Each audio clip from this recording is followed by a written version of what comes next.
What are you saying, bro? You ready for another lesson? Man, I can't wait, man. It's been a while, So.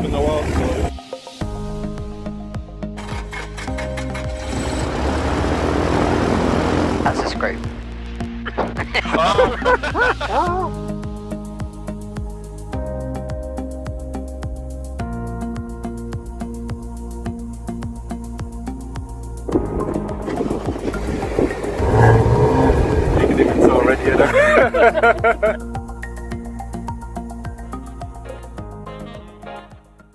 Hey, right rudder, that's it. Wheel 01, you can backtrack now. Need to be over the field in between the two. Alright. What do you know about increasing the angle of bank? Source speed. Exactly. You're fine, you're on the centre line, and then suddenly you're not, bro. Next time you're in a grass, bro. That landing. Whew. I'm worn out. Are you aiming to be a commercial pilot? Yes, at some point. Yes, so these calls, they have to be made in a commercial environment.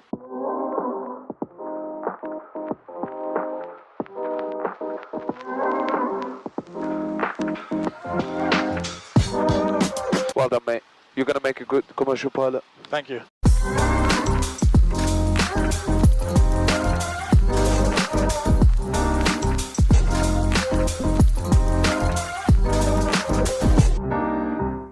I'll walk up behind the aircraft.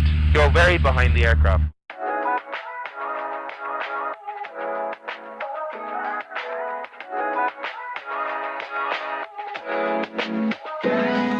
We've got fuel leak. Yeah.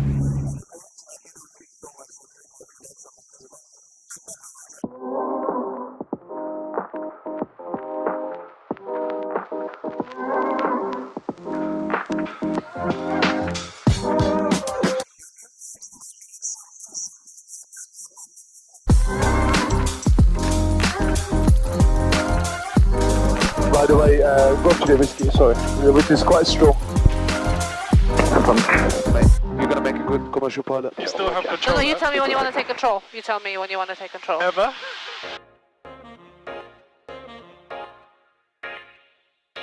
Do I have to? Yes. As I say so.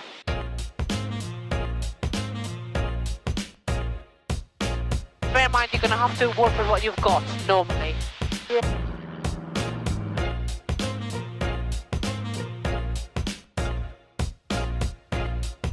What do you need? This one. I'll make use of what I've got.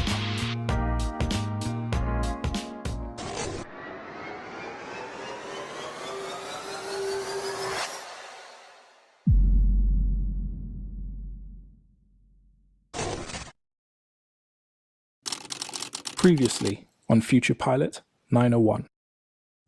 Okay, how you feeling? Feeling good? Good. You're gonna go solo. Okay.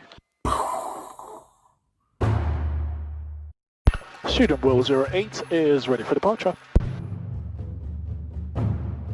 We're off. Student Wheel 08, surface wind is 330 at 9 knots, we've got one to vacate. Student Will 08. Charlie Kilo is right base, get out to land. Student Wheel 08, minute takes and well done.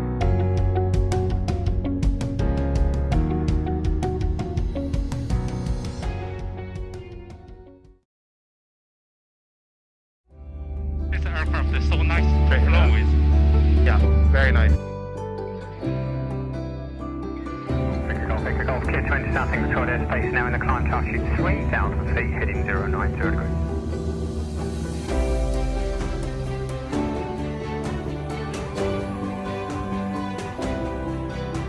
Yes, 3,000 feet is very nice and smooth. Yeah. It's not like in the cloud.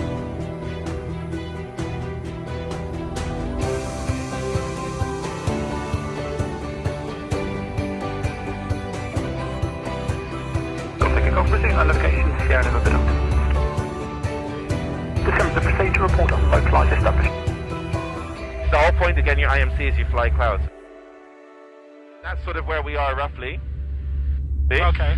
So we came in for an approach on runway 23. We did a missed approach, And now we're being vectored around to do another. Ever since I was a kid, I had a dream of becoming a pilot, but could never afford it. One day I decided to stop making excuses, to sacrifice my comfort, to make my dream happen. My name is Dee, and this is my journey. This is Future Pilot 901.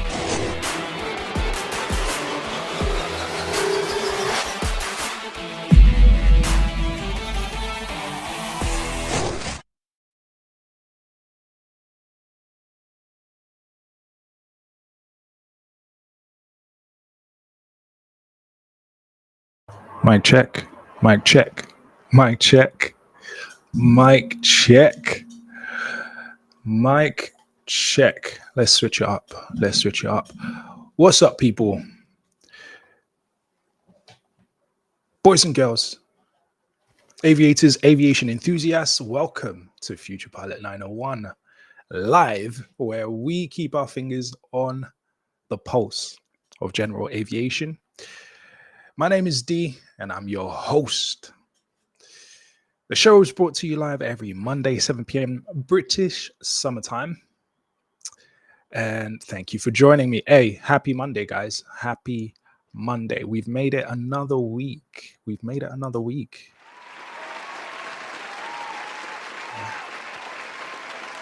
Yes, we have made it another week. I tell you what, it has felt like ages. I don't know if you guys feel the same, but it's felt like last week was an eternity ago. I've been doing a lot of sleeping, a lot of resting, not as much work as what I was supposed to do. Yeah. I haven't worked as hard as I expected myself to, but that's because I was recovering. So last week, Monday, straight after the show, I went over to my sister's because she and her husband were celebrating their 22nd anniversary. So it was pretty special. They had to get over to Gatwick very early. So I volunteered myself to not sleep that night and actually drive them that morning. So hence why the last week has literally been just catching up from that. But we're getting there. We're getting there. We're getting there. We're getting there. Anyways, it's another week, another opportunity, another chance to go after those big dreams. What are some of your big goals, big dreams, big dreams? Because as you know, over here, we're talking about living your dream. That is the name of the game. After all, if you're going to live life, if you're going to go through the pain of having to deal with expenses and paying your rent and living every day and taking care of this body and putting it through work and having to do this, that, and the third, you might as well get a payoff at the end of it. And what is there? I think just the thing that triggered me to get into aviation finally after years of procrastinating was just the thought of like, is there actually anything more valuable I could be doing with my life? And the answer was no. Aviation is it. Aviation is it. So I decided to go for it.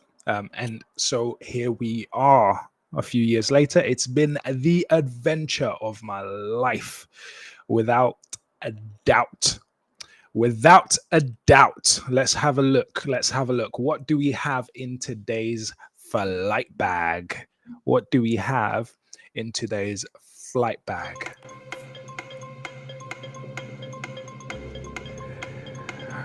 Okay, so I'm going to catch you guys up with some of the events from the last week. We've got a sonic boom incident, apparently.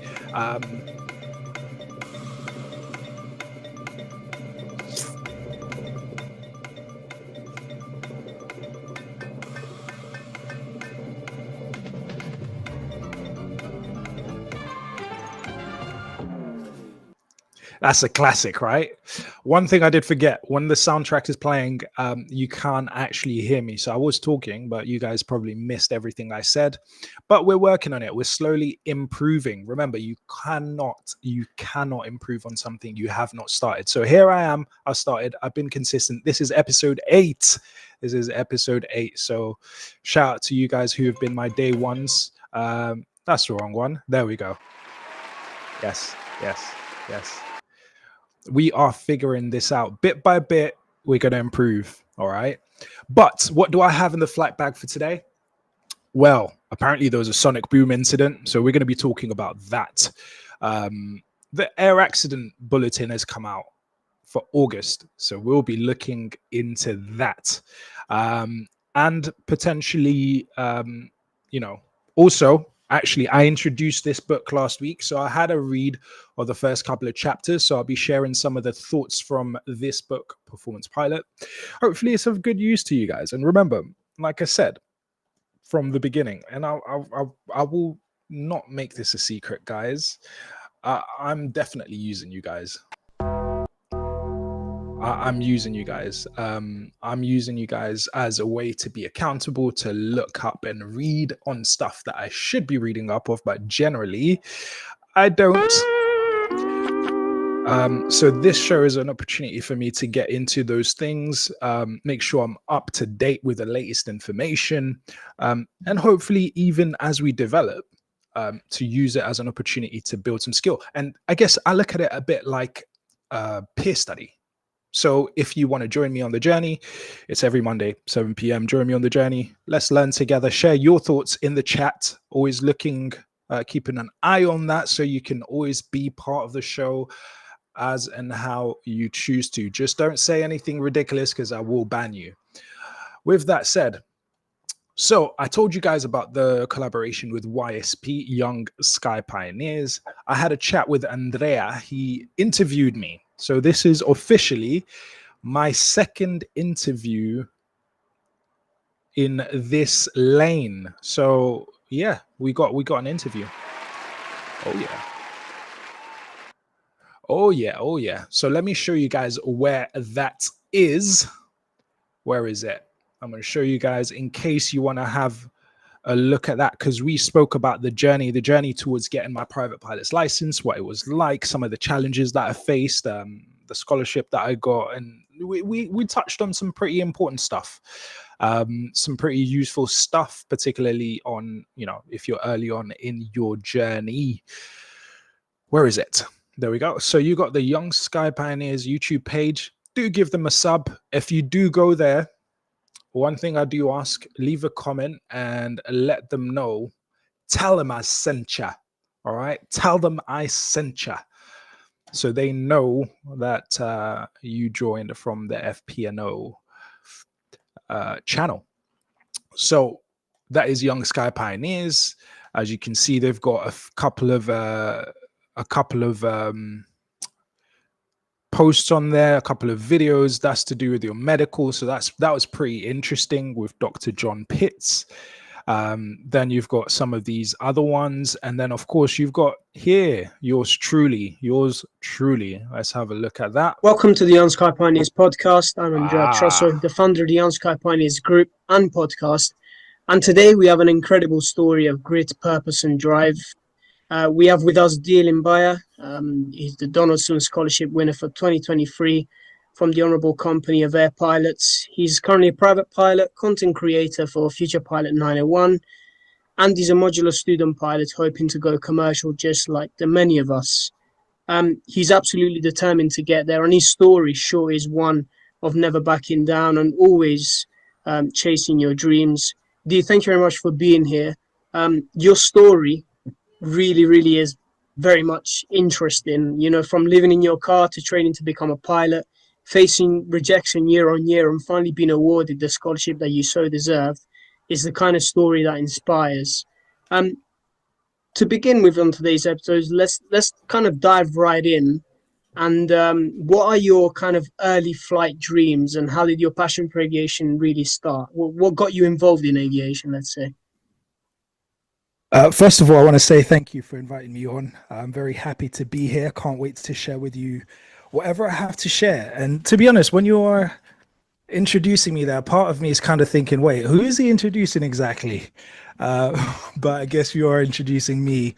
Sometimes it's just a bit interesting to hear it all back, because I'm used to sharing my story to some degree, but it's another thing hearing it back. So yeah, thank you.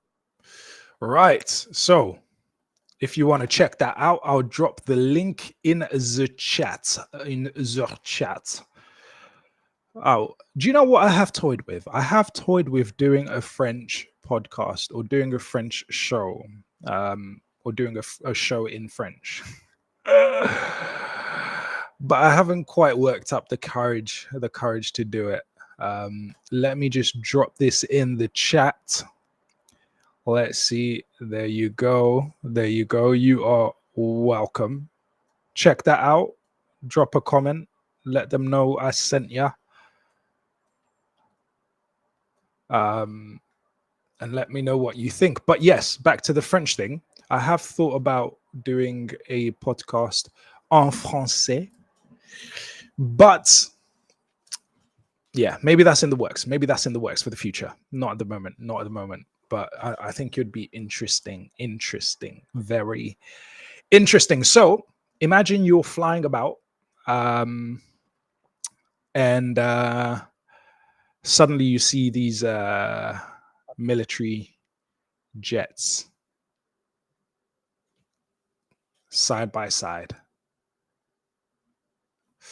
Imagine you're chilling at home, and suddenly you hear an explosion.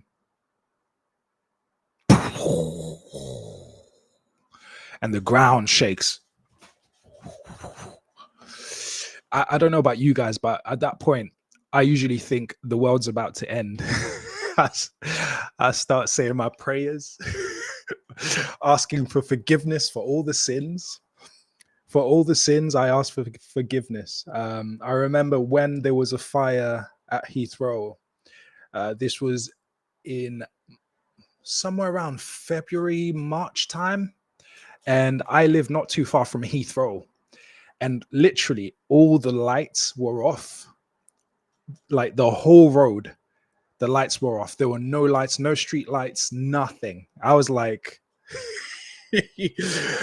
I pray for forgiveness for all my sins in case this is the end of the world, the end of all existence, Judgment Day. In case it's Judgment Day. Yeah. Got to be ready for Judgment Day. But that's not what happened in this case. Let's find out what exactly happened. Where was this sonic boom that people heard about? So this story was chucked across my desk actually earlier today. And a friend of mine asked me, like, is this actually plausible? Is this real? Like, my neighbor and I were talking about this, and they think this is like complete hoax. Like, this is not realistic. So let's have a look and let's figure out if this is actually realistic. So sonic boom heard after RAF scrambled to incident. Okay, and this is by Helen Birchall, BBC News. Published the 15th of August, so that was on, I'll tell you now, Friday. A sonic boom was heard, or a sonic boom has been reported across parts of the east and southeast of England. The loud bang was heard in Essex, Cambridgeshire, Suffolk, Norfolk, Kent, and parts of London at about 11:40 BST, British summertime. The RAF confirmed 3 quick reaction alert, or QRA, Typhoon fighter aircraft from the RAF Coningsby were launched to escort a civilian plane that had lost contact with air traffic control. A spokesperson said communications were re-established and the aircraft was safely escorted to Stansted. The Typhoons are returning to base. An Essex police spokesperson said a flight has been escorted into Stansted Airport after it lost contact with the ground. Contact was re-established with a plane which had been traveling from Nice and was escorted into the airport by RAF aircraft. On the ground, our officers determined there was nothing of concern. A sonic boom occurs when an aircraft travels faster than the speed of sound, generating shock waves that rapidly compress and decompress the air, producing an explosive noise. While the speed of sound varies depending on the altitude, it's about 660 miles per hour. The sound, often described as an explosion or thunderclap, can be heard over a large area because it moves with the plane, similar to the wake of a boat spreading out behind a vessel. That's actually a good way to describe it. Yeah, water is a fluid, air is a fluid as well. So that's a good analogy. The boom has been widely reported across social media. One person in Chelmsford, in Essex, said it made the whole upper part of the house shake. A woman in Bury, St. Edmunds in Suffolk, said it rattled her back door. Oh gosh. Oh gosh. Oh gosh. Okay. Shall we just move on? Rattled her back door. All right. Easy, Tiger. Right. While in North Kent, one person described how it shook the whole house. We thought there had been an explosion. And obviously in this time, in this World War III times, yeah, everyone or people could be on edge and kind of worry about, let's say, acts of war. Yeah, so it seems like quite in Bexley, London, Byron Percival was grooming her mother's horse, Dixie, at a stable when she heard what she initially thought was thunder.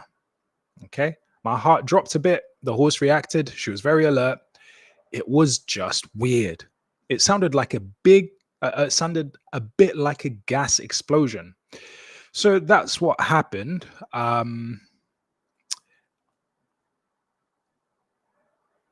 And I told my friend, yeah, that's totally plausible. Interceptions will happen, especially on international flights. You're just coming in, you've lost contact with air traffic control for whatever reason. Yeah, you're going to get followed just in case. And obviously in this case, they were completely compliant, landed at Stansted. They were able to follow up on it and made sure that it was not a problem. But had they been causing an issue, it may have been a bad day for them.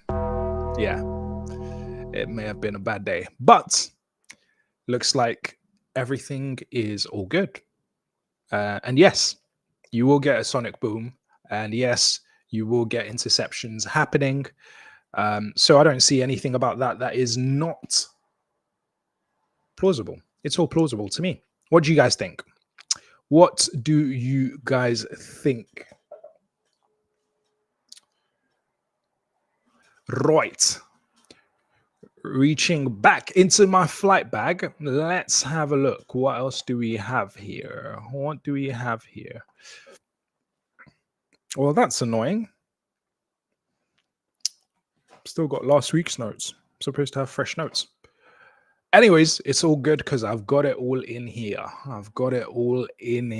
So let's get this show started. That was just introduction, people. That was just the introduction. So now let's get it started.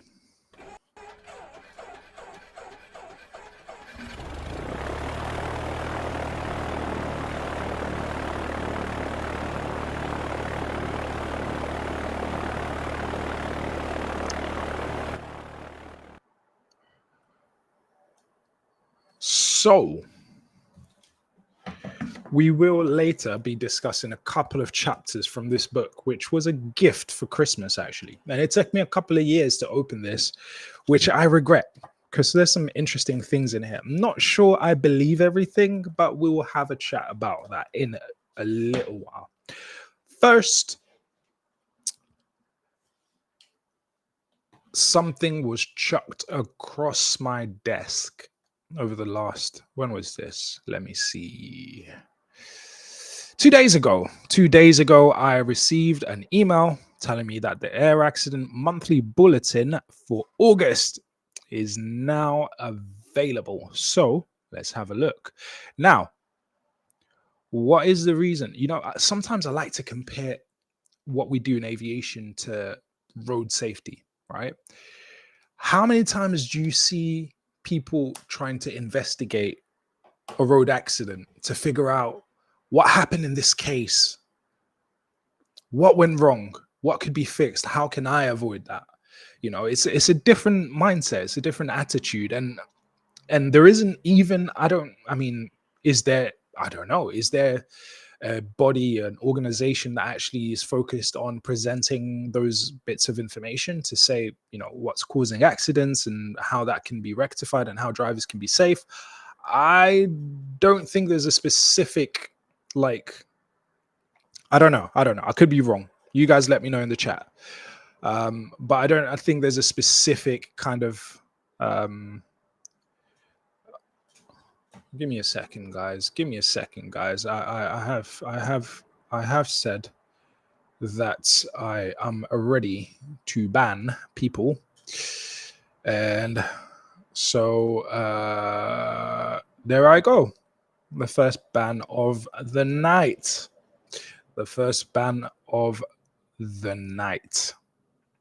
That's how we doing it out here. We're banning people.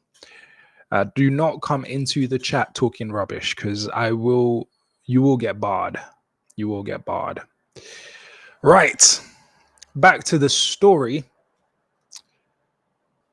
Let's have a look at this air accident investigation bulletin, because I actually like this. I like the fact that we look into these things and we try to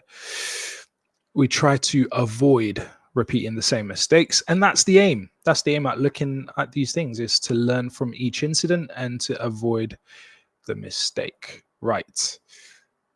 I just need to find that window. Give me a second, guys. Commercial break. Ever since I was a kid, I had a dream of becoming a pilot, but could never afford it. One day I decided to stop making excuses, to sacrifice my comfort, to make my dream happen. My name is Dee, and this is my journey. This is Future Pilot 901.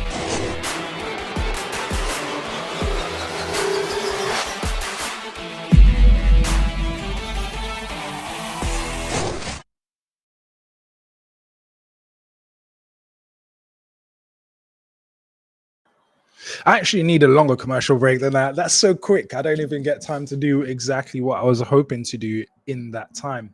1 second. Yeah, but hopefully I've got it sorted now. I'm just, it's so annoying. I've got like a million N1 tabs open, and I'm actually having to use, there we go. Bosh. So there are air accidents investigation branch bulletin for August is out.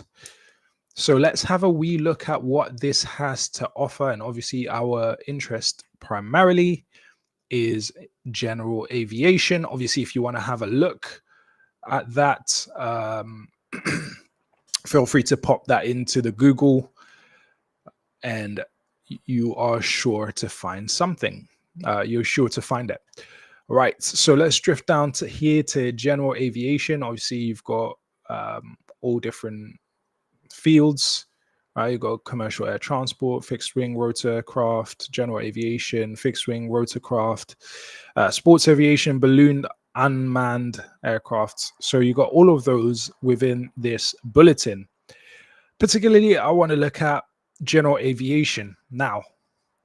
83, let's go to 87. Let's have a look. So this, this is what happened. So what exactly was the issue in this case? Let's have a look. Aircraft type. I've never even heard of this aircraft, but it's Aeropract A32 Vixen Golf Romeo Alpha Sierra Papa. One Rotax engine, piston, 2023, so it's pretty new.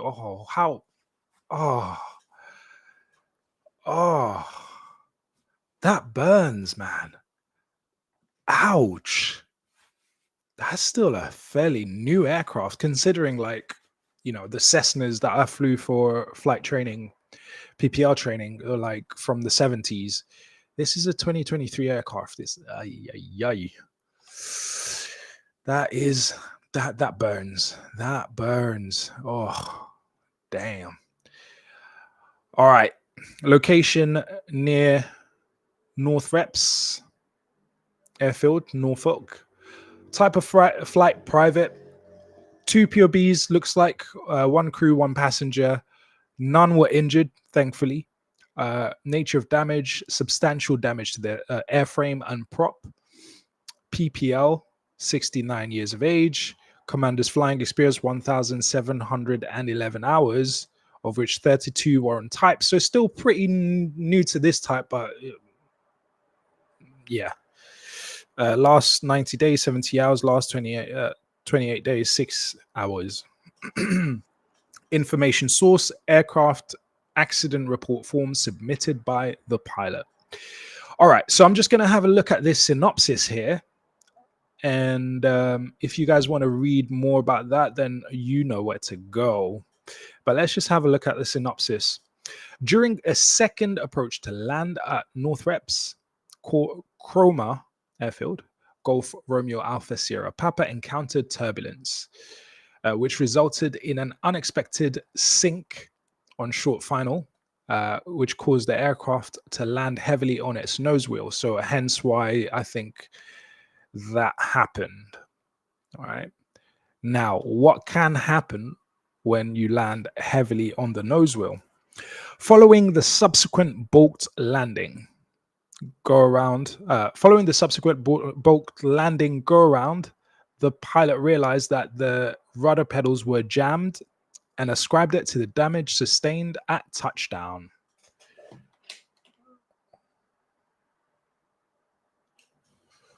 Let me just double check that we're still good.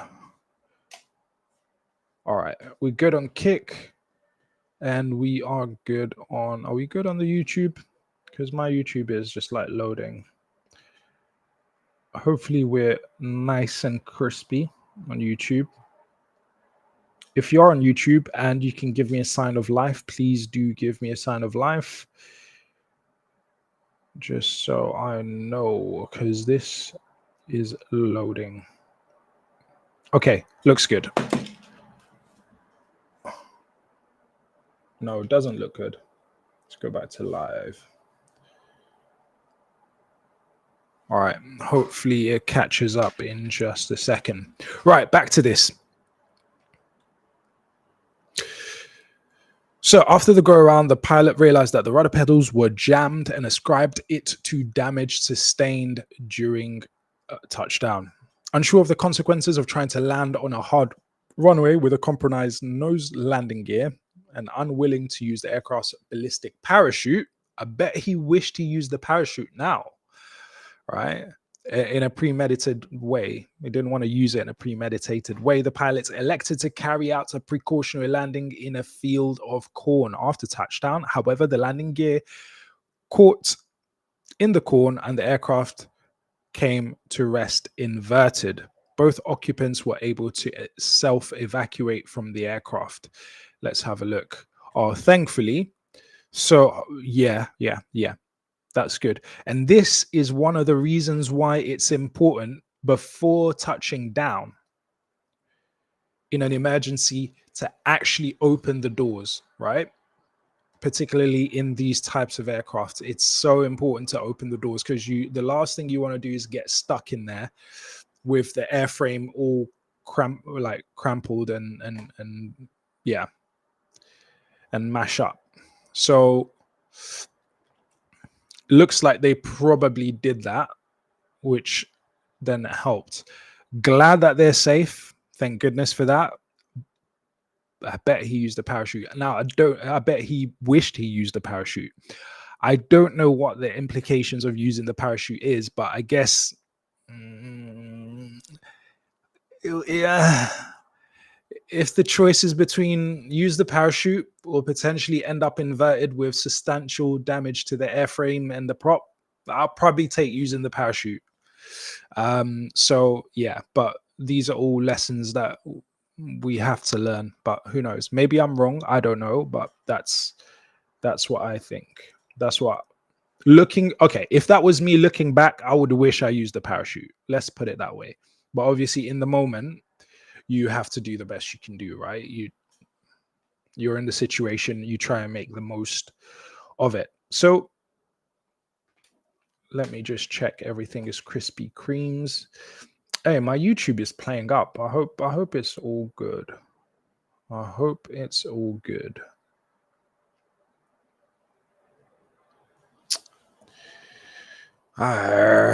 Tech.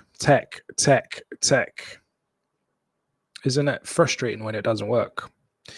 Do you know what? I have the least amount of patience with technology. I have the least amount of patience with technology. I just need to double check that YouTube is operating nicely, and we can have a look at the next bit in the general aviation section of the Air Accidents Investigation Branch Bulletin for August 2025.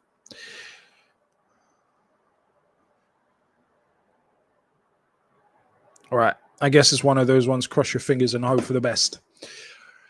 All right, let's have a look at the next one. So obviously you've got the history of the flight there, if you're interested to know what happened with the flight. And importantly, later on, I want to watch Pilot Debrief. Now, if you guys don't know Pilot Debrief, you'll want to stick around for that, because I really like how he does his videos. But we're going to watch Pilot Debrief and kind of see how it's really done. But for now, let's have a look at this bulletin. So history of the flight is there in case you're interested. Pilot's observation, I'm interested in that. The pilot stated that having experienced it earlier, he was expecting turbulence over the trees on the second approach, but was caught out by the associated sink, which had not been a feature of the first approach. Despite the sink, the pilot judged at the time that increasing power would be sufficient to correct the approach path. Hence, he continued to land rather than initiating a second go-around. Right. Despite the aircraft coming to rest inverted, the pilot considered the landing as slow as possible on the air, as slow as possible in the cornfield had achieved a more predictable and safer outcome than using the ballistic parachute system or divert into an airfield with tarmac or concrete runway. All right. Okay. I see the point. I guess if you've never used the parachute system before, how does it work? But then at the same time, if I was in this situation, I'd think, all right, let me look into it, because I'm sure it's been tested. What is the results of those tests? And, how does the aircraft behave when that parachute system is activated? But I also get it. You might not want to rely exactly on that unless you absolutely had to. So, hey, I get it. All right. So this is different aircraft. Golf Charlie Bravo Whiskey Papa. It's a Europa. Let's have a look. Can we see a picture? That's what ended up. That's where it ended up. It came to rest at this point. Yeah, it came to rest, and then it had to be laid to rest. That's sad. So what happened to this one, right? Okay. Rotax engine again, 2002 aircraft. This was March 2025. East Kirkby Airfield, Lincolnshire, one POB. Damage is beyond economical repair. PPL 62 years of age, 53 hours on type. Okay, aircraft accident report form submitted by the pilot and the further inquiries by the AAIB. So what happened? During a flight to East Kirkby Airfield, which was an unfamiliar location to him, the pilot found that the geographical features of the airfield were visually similar to surrounding fields. Whilst on approach, the pilot believed he became focused on his approach speed at the expense of maintaining his position in relation to the glide path. So we're talking tunnel vision, right?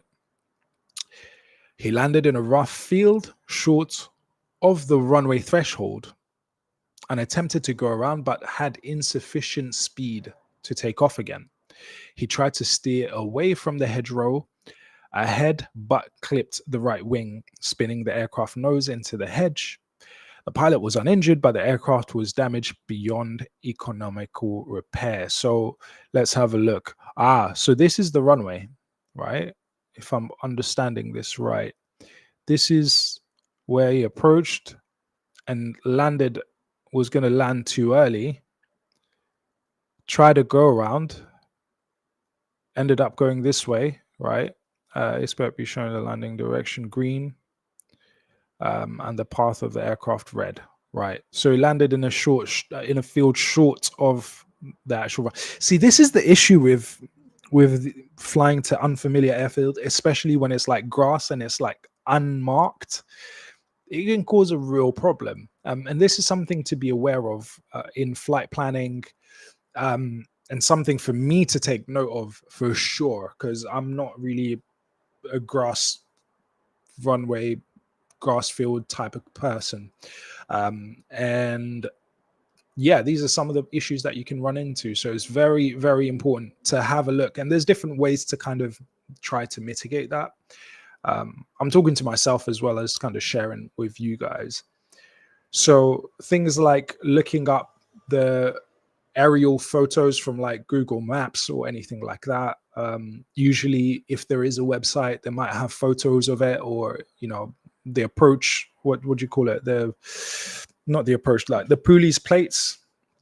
Sometimes they've got images on there that you can kind of familiarize yourself with the lay of the land, so that, you know, you can avoid that. Then when you're planning, right, I would think, okay, remember when if I'm approaching from this direction, let's say if this is orientated north, so this is probably like 080 maybe, yeah, about 080 roughly, right? So if I'm approaching from 080 from the east side, then just know there's a field just before, right? Which yeah, obviously caught this person out. But yeah, it's easily done, especially when it's unfamiliar. So the aircraft was recovered from the accident site, but was subsequently assessed as beyond economical repair due to the extensive damage to the mounting structure of the wings. Right. Let's find out a bit more about the aerodrome itself. East Kirkby Airfield is the former RAF East Kirkby Aerodrome site and has 2 unlicensed grass strip runways. The concrete runways can still be identified but are not in use, with trees and buildings covering much of the former runway surfaces. There is an LPG storage and cylinder recharge site on a large concrete area to the northeast of the airfield at the threshold of runway 24. There is also an aviation heritage. There's also an aviation heritage center to the north adjacent to the airfield. Okay, so the pilot stated that he was unfamiliar with the layout of the airfield and was confused by the surrounding fields, which looked approximately the same size and color as the airfield. And the perimeter vegetation was very similar. He could not identify any of the features.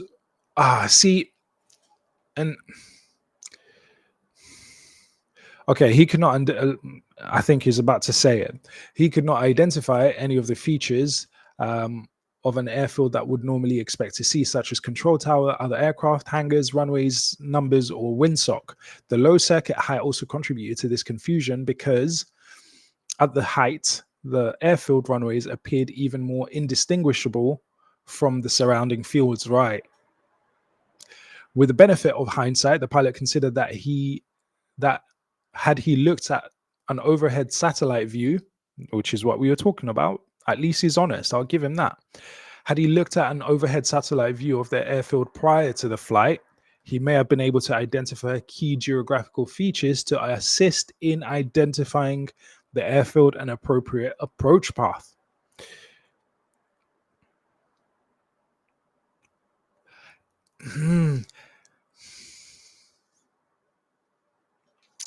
Yeah, see, and this is the pilot that got tunnel vision, right? And especially because it's an unfamiliar airfield. If you're getting tunnel vision focusing on your approach speed, that's probably not a good thing. And that will bring me very nicely to the book Performance Pilot. So I'm going to bank this for when we look at that, because it kind of touches on something to do with that. So finally, the conclusion: the aircraft landed in a field short of the runway threshold because the pilot was unable to distinguish the runway from the surrounding fields. On the approach, he did not maintain awareness of his position relative to the glide path because he was focused on his approach speed. All right. Well, good thing is he's safe. From my point of view, when people make mistakes, I like to imagine myself making the same mistake, because that gives me the opportunity to learn from it without making the mistake itself. When people succeed, I like to imagine myself succeeding in the same way, and I think about, what are the things that contributed to make that success, so that I can replicate it in my life, and hopefully I have the same success. So that's how I look at this issue, right? And pilot, I think, rightly identified, and I mentioned it before, looking at satellite images, especially for grass fields, especially for unmarked grass fields, very, very important. So that's a note to self. Whenever you're flying to grass field, have a look at aerial, like satellite view of the land around. Kind of have this, an idea. If I approach from this direction, this is what I'll see. Maybe even draw it out. Right? You just, it only takes a little bit of time, a little bit of paper, and kind of like, say to myself, right, if I'm approaching from this direction, I've got field. I've got a field there. So I'm flying from this direction. I've got a field there. There's a hedge there. And this is the airfield, or this is the field I'm landing in, right? Right. And just something like that, little mental notes. Yeah. Do not, I don't know, something, right? And this is note for self again, because I do not want to be in this position, and it's so easy. It's so easy to do. Secondly, having that awareness and not being fixated on one thing. That brings me to this book. I think is a good segue. So I'm going to segue from here. Obviously, if you want to look at the rest of that bulletin, there's a couple of aircrafts. I will probably come back to that. But I think this is a good segue for some of the things that are in this book. So I'm going to remove that. So this book, Pilot Performance, or Performance Pilot, Chapter 1 talks about, or Chapter 1 is how the pilot's mind works. And this book is all about the skills, techniques, and strategies to maximize your flying performance. Obviously, as a pilot, it's so important to improve and also as a pilot trying to make it to the commercial lane, to the commercial level, with these sponsored schemes like British Airways Speedbird Pilot Academy, TUI MPL Cadet Program, Jet2 now opening up this year, Flight Path, I think it's called, Flight Path. Then you've got Aer Lingus as well with their program, and how competitive it is. It's so important to use any and every opportunity to improve so that you have the edge. And at the end of the day, look, even if you go for these opportunities and you don't get it, when you improve yourself, this is my philosophy. When I improve myself, I will always have that new improved version of me wherever I go. And that's why even when you prepare for like an interview for one company, even if you don't get in now, you know, by preparing for that interview, you've sharpened your tools, your skill set. You've practiced talking about how good you are at your job. You've practiced sharing some, you know, some of the ways that you meet the competencies for the job. And that makes you sharper for the next interview, right? So when you improve yourself, you get to carry and take with you an improved version. And that's what this book is all about, your improved version as a pilot. So chapter 1 is all about how the pilot mind works, or really how anyone's mind works, right? And that's the imagery. In brief, what that is saying is, look, there's information that comes in, there's our brain, which is the computer, and then there's output, which is our performance, right? Input comes in, brain processes, output. Pretty basic. Now, primarily, what's happening here is thoughts or sensory information, right? And they kind of split it into 3. There's visual information, there's kinesthetic, which is to do with feel, what you're feeling, your sense of balance, your sense of what forces are acting against you, or where you are in space, which is proprioception. And also auditory, which is very important. Now, the sense of smell isn't touched, but that's not really needed other than in emergency, for example, if there's a fire, right? So I'm going to read one section here, right? A paragraph. So the focus, the main big one is obviously visual input, all right? And in this situation, what aircraft was that? The Golf Whiskey Papa, right? It was a thing where he got tunnel vision, sight focused on airspeed, approach speed, rather than knowing where he is in space. So I found this bit interesting.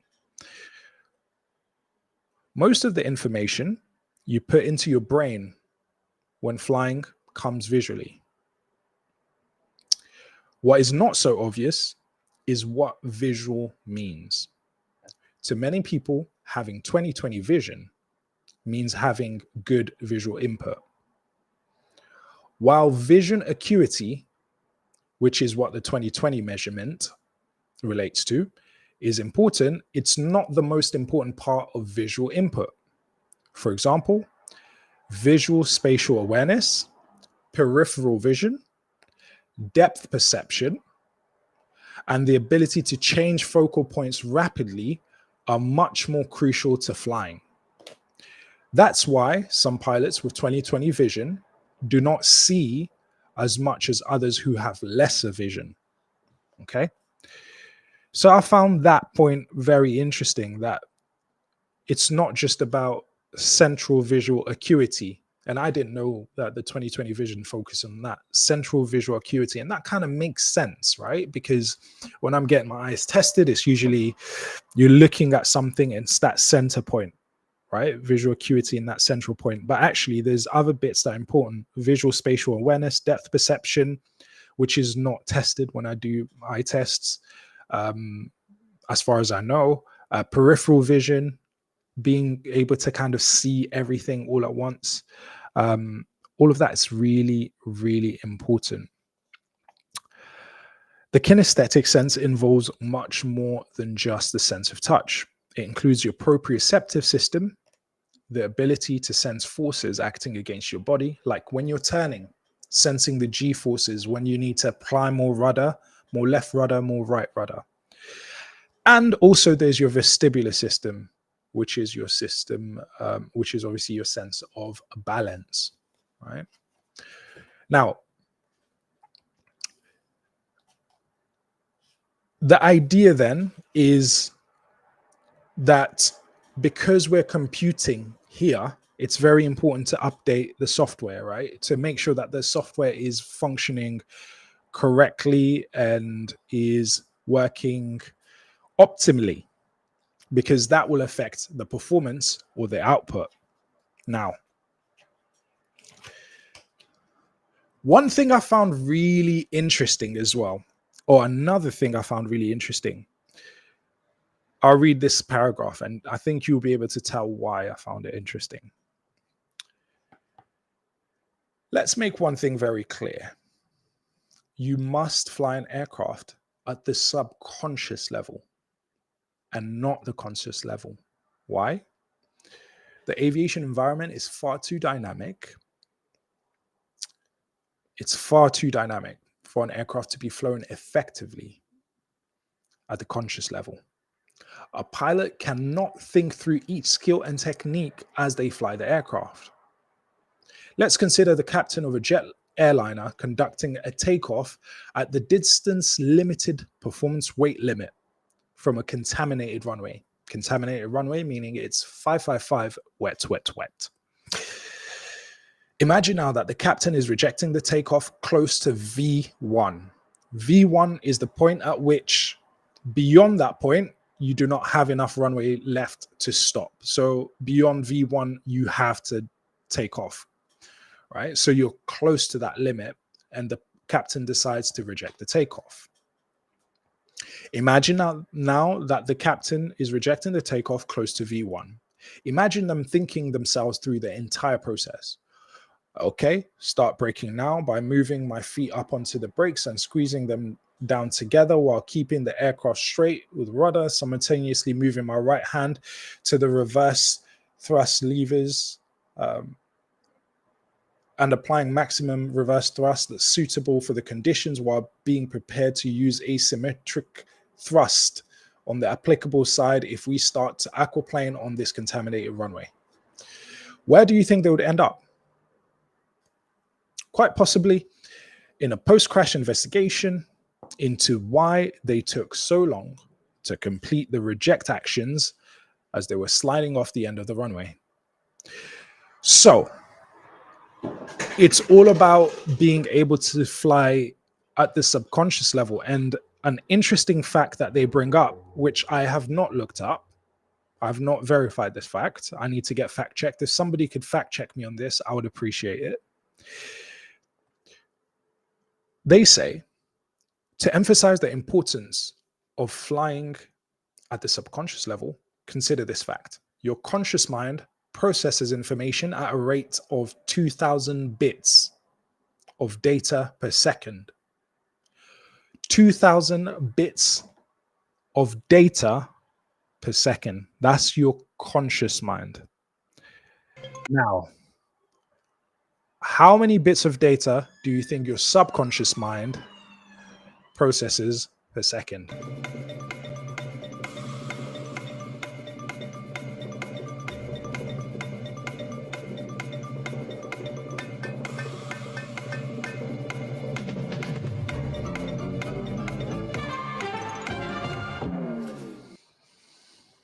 The answer is 4 billion bits of data per second. So conscious mind, 2,000 bits of data per second, and unconscious mind, 4 billion bits of data per second. I don't know how they come to that figure. A lot of people have co-signed this book, by the way. A lot of people in high places, squadron leader, lieutenant colonel, Airbus A320 captain, former RAF C-130 Hercules captain, grade 1 flight instructor and glider pilot, are the type of people that have co-signed the book, right? So it's been co-signed by some top-notch people, all right? And yeah, that's very interesting. So you must rely on and trust your subconscious programming to fly the aircraft. From where does that program come from? Mostly experience and physical programming, but it can also come from mental programming. We most often hear this mental programming referred to as visualization or imagery, mental imagery. Virtually every pilot will have been told at some point in their training of the virtues of practicing sequences to be flown using bedroom or armchair flying, using some form of visualization technique to rehearse. Most pilots will even tell you that they use visualization when a majority of them just close their eyes and think about what they want to achieve. Effective mental programming is more than just that. Mental imagery is in reality actualization, where a person uses all their senses and not only their visual sense. They not only imagine what a scenario looks like, but how it feels like, how it sounds. The more senses they use in their mental imagery, and the more real they can make it, the more effective a tool it can be. Then it mentioned the 3 keys of improving performance, which is what we obviously want to do. Faster processing, quality programming, quality input. So that is the first chapter, which I thought was an interesting way to open the idea. And I mean, I can't argue against faster processing. And when I think about these assessment processes, and this year I got to stage 2 of Speedbird Pilot Academy assessments with British Airways. And thinking about even the earlier stages, the online process, if you're going through that process, wouldn't you say that you would benefit from faster processing, right? Whether it's spotting, in one of the exercises, spotting like objects, whether it's doing a calculation really quickly, in the multitasking exercise. Faster processing is definitely a huge help. Quality programming, right? And that to me says things like, for example, and this is a great sister book, which I will know. Where is it?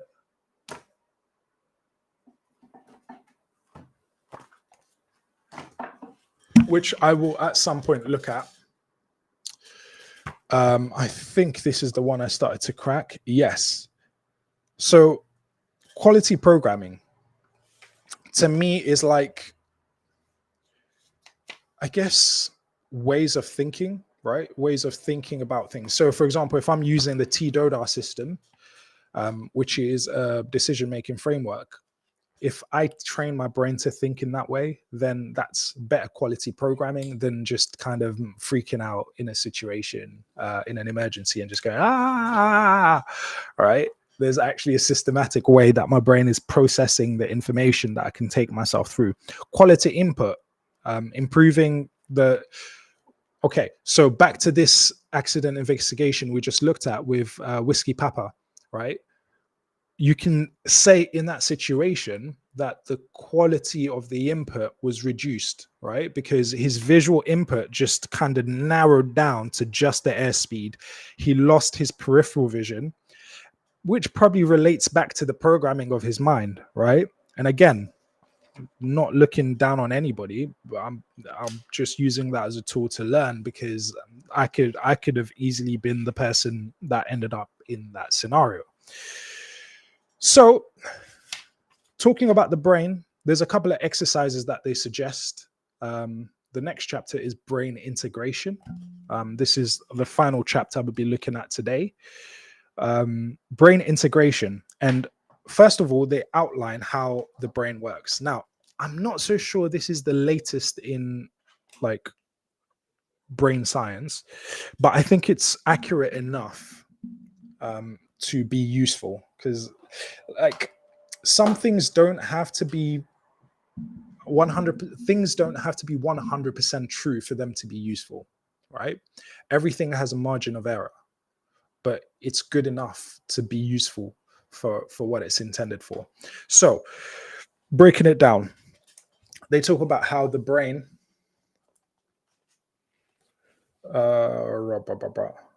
the brain has two hemispheres, right?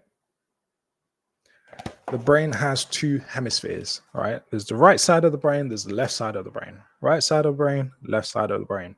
Now, the right side of the brain deals with more creativity, intuition, art, bigger picture.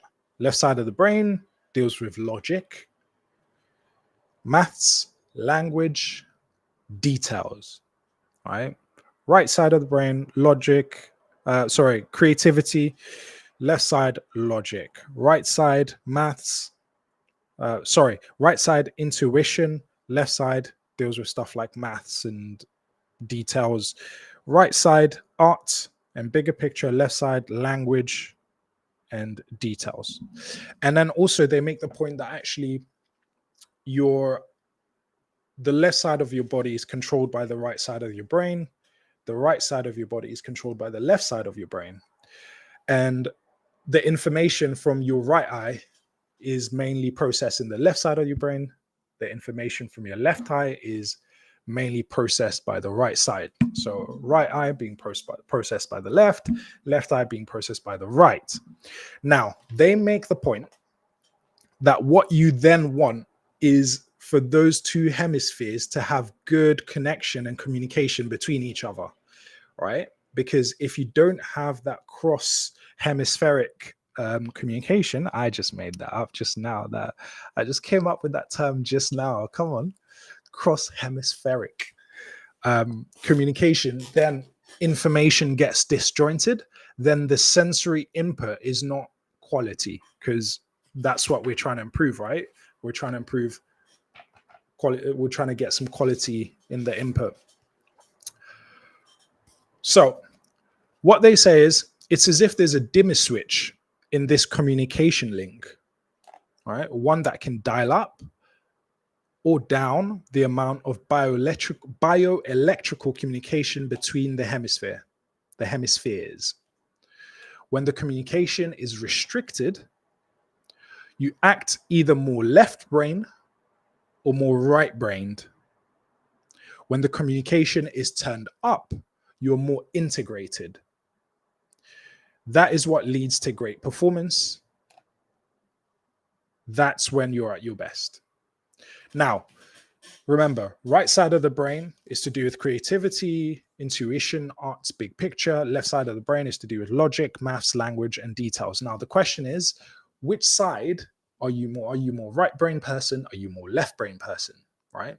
Do you tend more towards creativity? And when you do questions like situational judgment, that's kind of one of the questions or one of the themes that comes up, at least when I did situational judgment in the selection process for the sponsored airline programs. It's kind of like, do you tend more towards creativity? Do you tend more towards routine, right? It's trying to figure out, are you more right-brained or left-brained? Now, there's a question on here. To be an effective pilot, right? To be an effective pilot, which side of the brain is more important?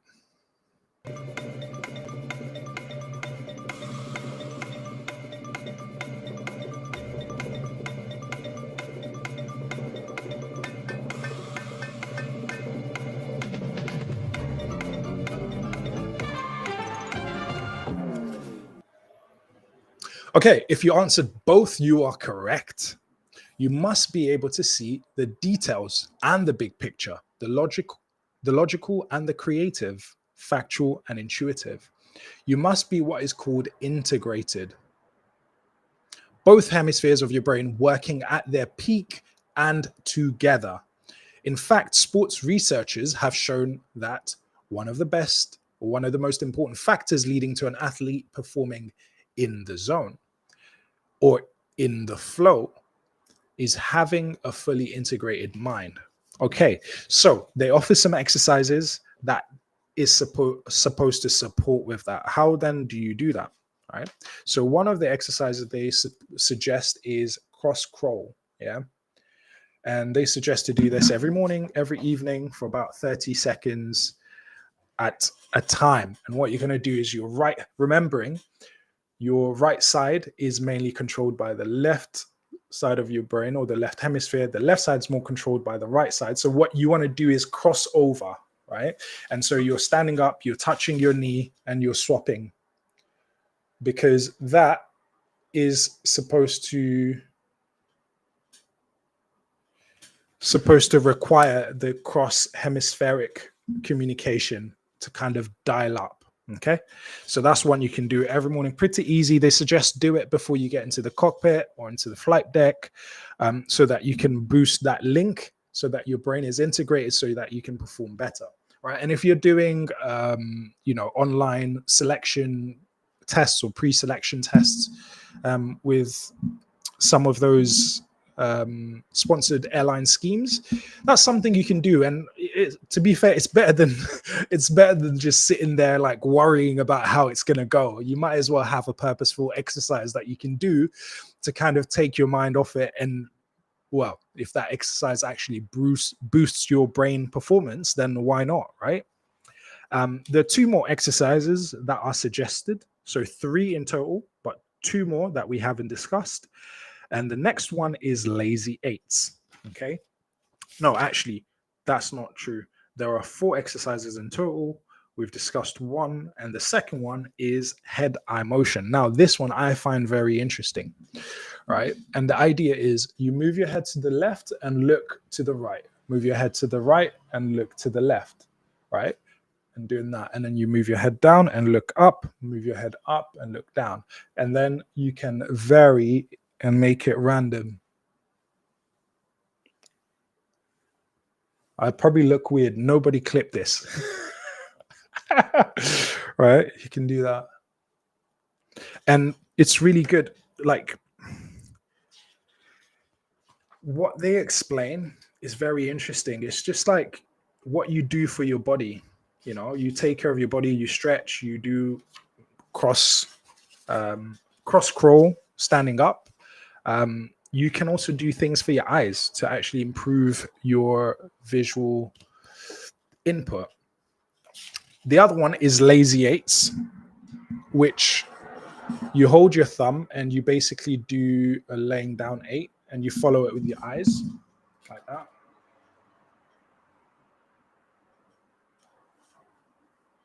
And then you swap hands.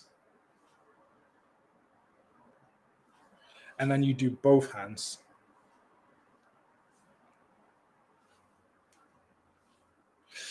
And that's supposed to help with your visual perception, right? So if you do have some notchiness, or you notice that your eyes are jumping, and you can have somebody watch you when you do that. If your eyes are not moving smoothly and they're jumping, just keep on doing them for 30 minutes to a minute every day. And hopefully in time, you're supposed to see an improvement in that notchiness. And then the last exercise number 4, is centering. All right. And the idea is, let me see, is there a good paragraph? All right. So there's 2 ideas you can use to center. Either you can press 2 fingers on your navel, or another centering technique is to lightly press the tip of your tongue on the roof of your mouth towards the front behind your upper teeth. Just that. Right? This area in a person's mouth is a strong acupressure point, which triggers brain integration and an improved sense of balance. Now, you could even try centering whilst doing cross crawls, right? And obviously this one is a lot better technique to do than pressing fingers on your navel because, yeah, sometimes that's not possible, but you can obviously do that. And they suggest, for example, times of high workload, times maybe like the Golf Whiskey Papa is on final to land at an unfamiliar airfield. One of the things he can do is just use that to center, press the tip of his tongue behind his top teeth, the roof of his mouth, and that apparently is supposed to reduce stress, one, but also integrate the brain so that the hemispheres are talking to each other. That way, he could not only see the detail, which is focusing on the airspeed, but he also has the bigger picture, which is where is he in the biggest space? How much runway does he have left? And actually, that's not where he's supposed to land. So maybe he might have initiated the go around a lot quicker, or not, I don't know. But these are some interesting exercises that are worth trying. Now, the next chapter is on sensory input, and that's what I will share with you guys next week. And the aim, as always, is improving myself. And if I have to report to you guys and give you a summary of the book, then I have to read it. And if I have to read it, then I'm going to be making progress. So that's why I'm grateful for this opportunity to actually be able to share some information. And when you share information, you actually crystallize and embed it. I had to look at this like 3-4 times to make sure I got it so I could share it. So if ever you want to learn something difficult, or just learn something effectively, try and share it with people who have not heard about it yet. And share it with people who have heard about it, and they can give you feedback of maybe a couple of points that you maybe glossed over or missed out. Either way, this is a little bit of peer study, and I'm grateful to have your attention. Right, that concludes that section. That concludes that section. Have I told you guys about the latest short series on the Future Pilot 901 YouTube channel? Have I? Have I told you about that? Have I? Have I? Have I told you guys? Okay. Well, what is the latest series on the Future Pilot 901 channel?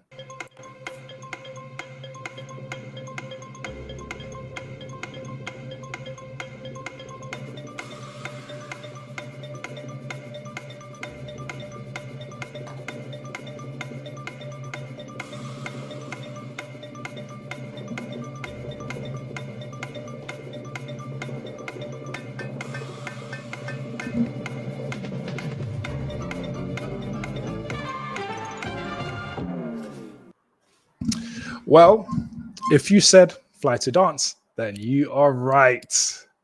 If you didn't, shame on you. If you didn't and you thought it was something else, shame on you. Yeah. Speaking of fly to dance, I've always loved flying. Hello. Under the radar. Come on. Well done. And dancing, there's no denying. If only I could blend the two. I know what I'll do. I'll fly to a new place to dance with a new face, enjoying the wings a private pilot license brings.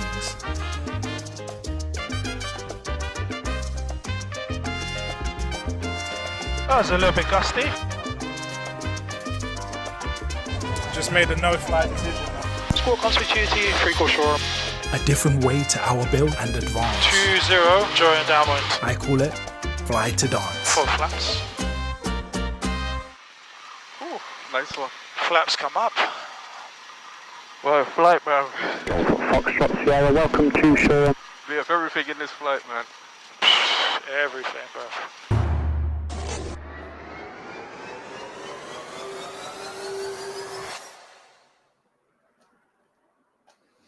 So if you haven't watched that yet, make sure you do check it out. Make sure you do check it out. It was a very interesting flight, very bumpy day.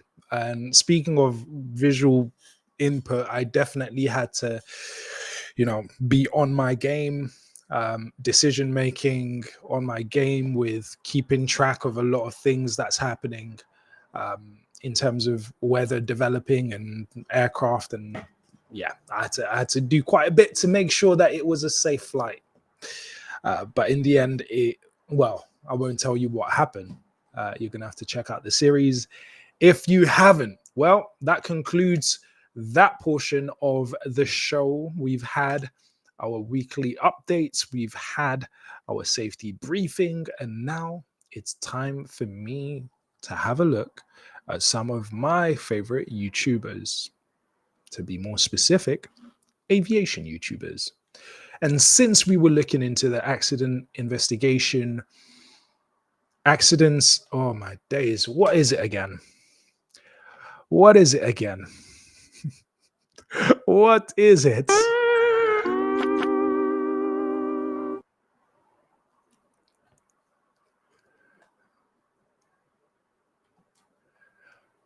Air Accidents Investigation Branch Bulletin. I know AAIB, but I never remember what it is. Air Accident Investigation Branch. Since we've had a look at the bulletin, it only makes sense for us to have a look at something that is closely related. Where is he? Now, this guy has, in my view, some of the best videos dealing with accidents.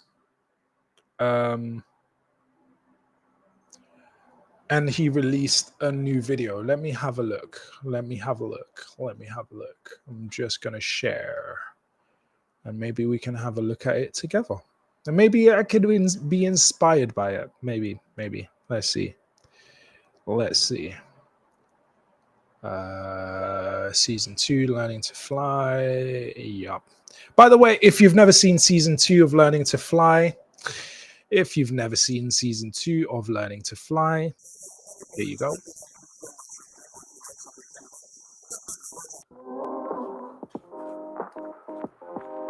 Nice takeoff.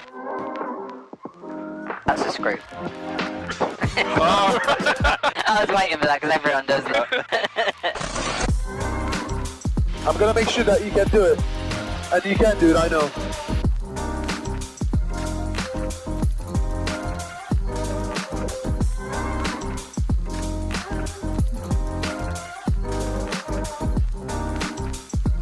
And you get to the height of a double-decker bus. How about this height? Smoothly throttle to idle. Smoothly raise the nose. This is floating. It's float. Yes, man. Good food after hard days of flying, bro. Bro, it's needed, man. That landing. Woo. I'm worn out.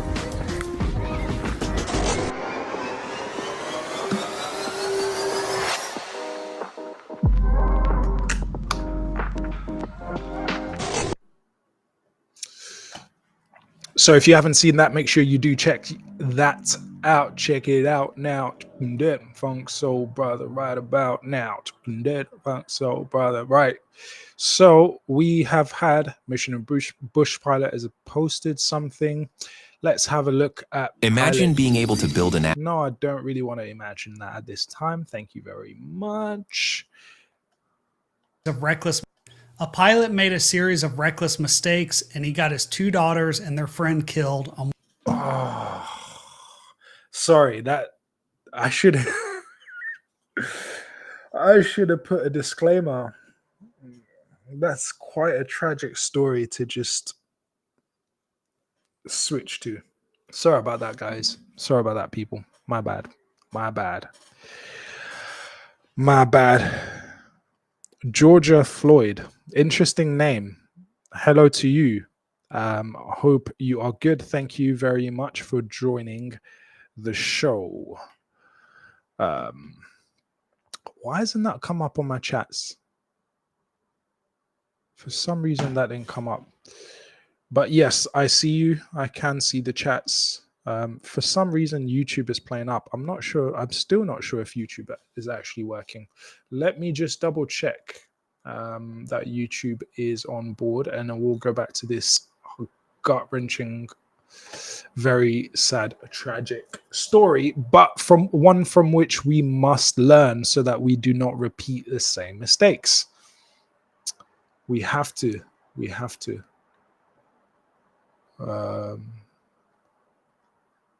to face these things, you know, as tragic as it is to hear these stories. We have to.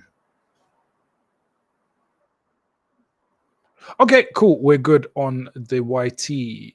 We're good on the YT. All right. All right. All right. All right. All right. All right. Okay.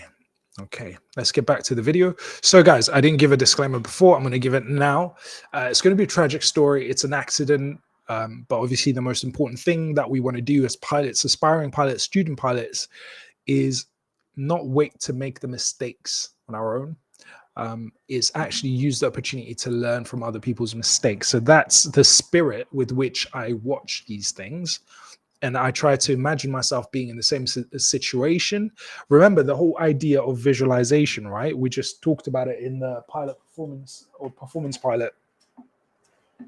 Visualization is not just close your eyes and think about what you want to do. It's about being able to involve your senses in imagining a whole scenario so that you're better able to perform when it shows up. And so one of the things I do when I watch this, and I invite you to do the same, is in the moments leading up to it, in the moments leading up to, I just got a funny message.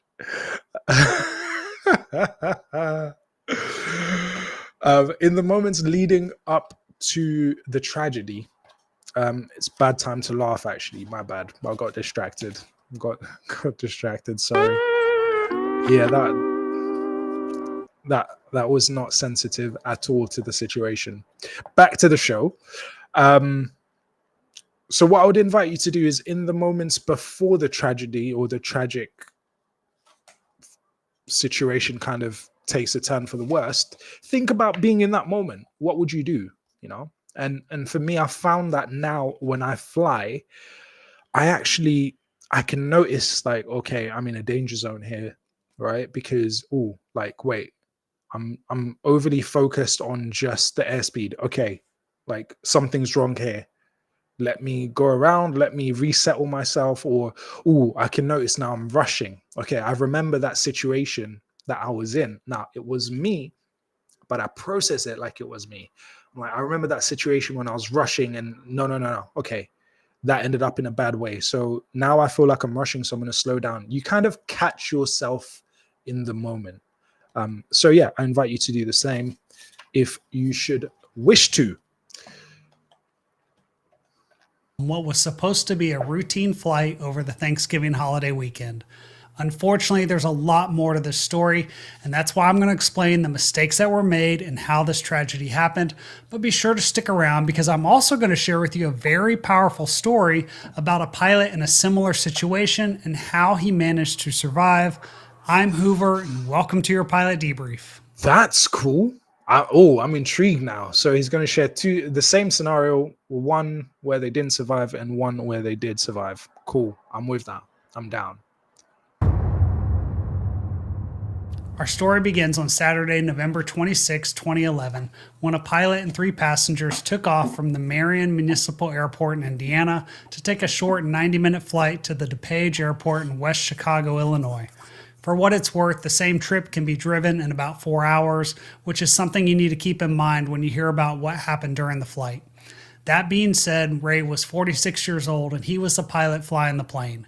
Traveling with him was his oldest daughter, Ramey, who was 21. Sitting next to her was her sister, Shay, who was 20 years old. Also on board was Shay's boyfriend, Chris, and he was 22 years old. The Thanksgiving... All right. Whilst we're here, can you do me a favor, guys? Can you do me a little tiny favor? Can you just go over to Pilot Debrief and just click subscribe and turn on the notification bell. Can you do that? Shout out to Pilot Debrief. Shout out to Hoover. Just go over and subscribe because yeah, like there's a lot of good stuff on that channel. I'll wait.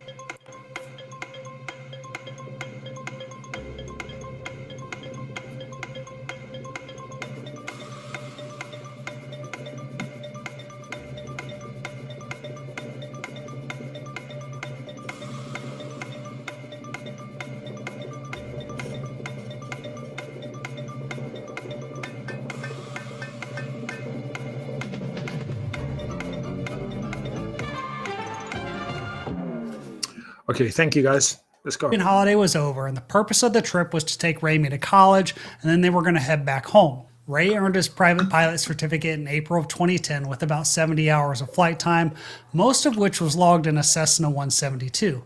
Then a few months later, he started flying a Cirrus SR-20, and he would go on to log 114 hours in that aircraft over the next year and a half leading up to the accident. But we're going to talk more about that in a minute. According to his logbook, Ray had 3.1 hours of simulated instrument time and 28.6 hours flying in actual instrument conditions. However, for every flight in which he logged actual instrument time, the time entered in his logbook was equal to the total time for the entire flight. That meant he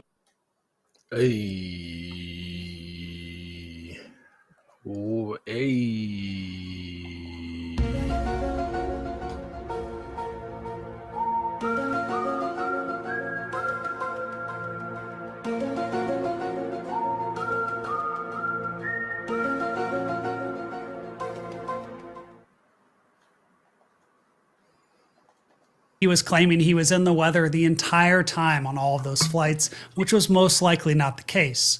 So the problem is we don't really know for sure how much experience or training he had flying in the weather, and it's frustrating that his instructor allowed him to log the flight time like this. And just as a quick side note, the investigation also discovered that Ray logged at least 38 hours of flight instruction that wasn't endorsed by a flight instructor. Regardless, Ray logged about 207 hours of total flight time, including 153 hours as pilot in command. And even though he had over 100 hours in the Cirrus, the last time he logged instrument time was in February of 2011, which was 9 months before the crash.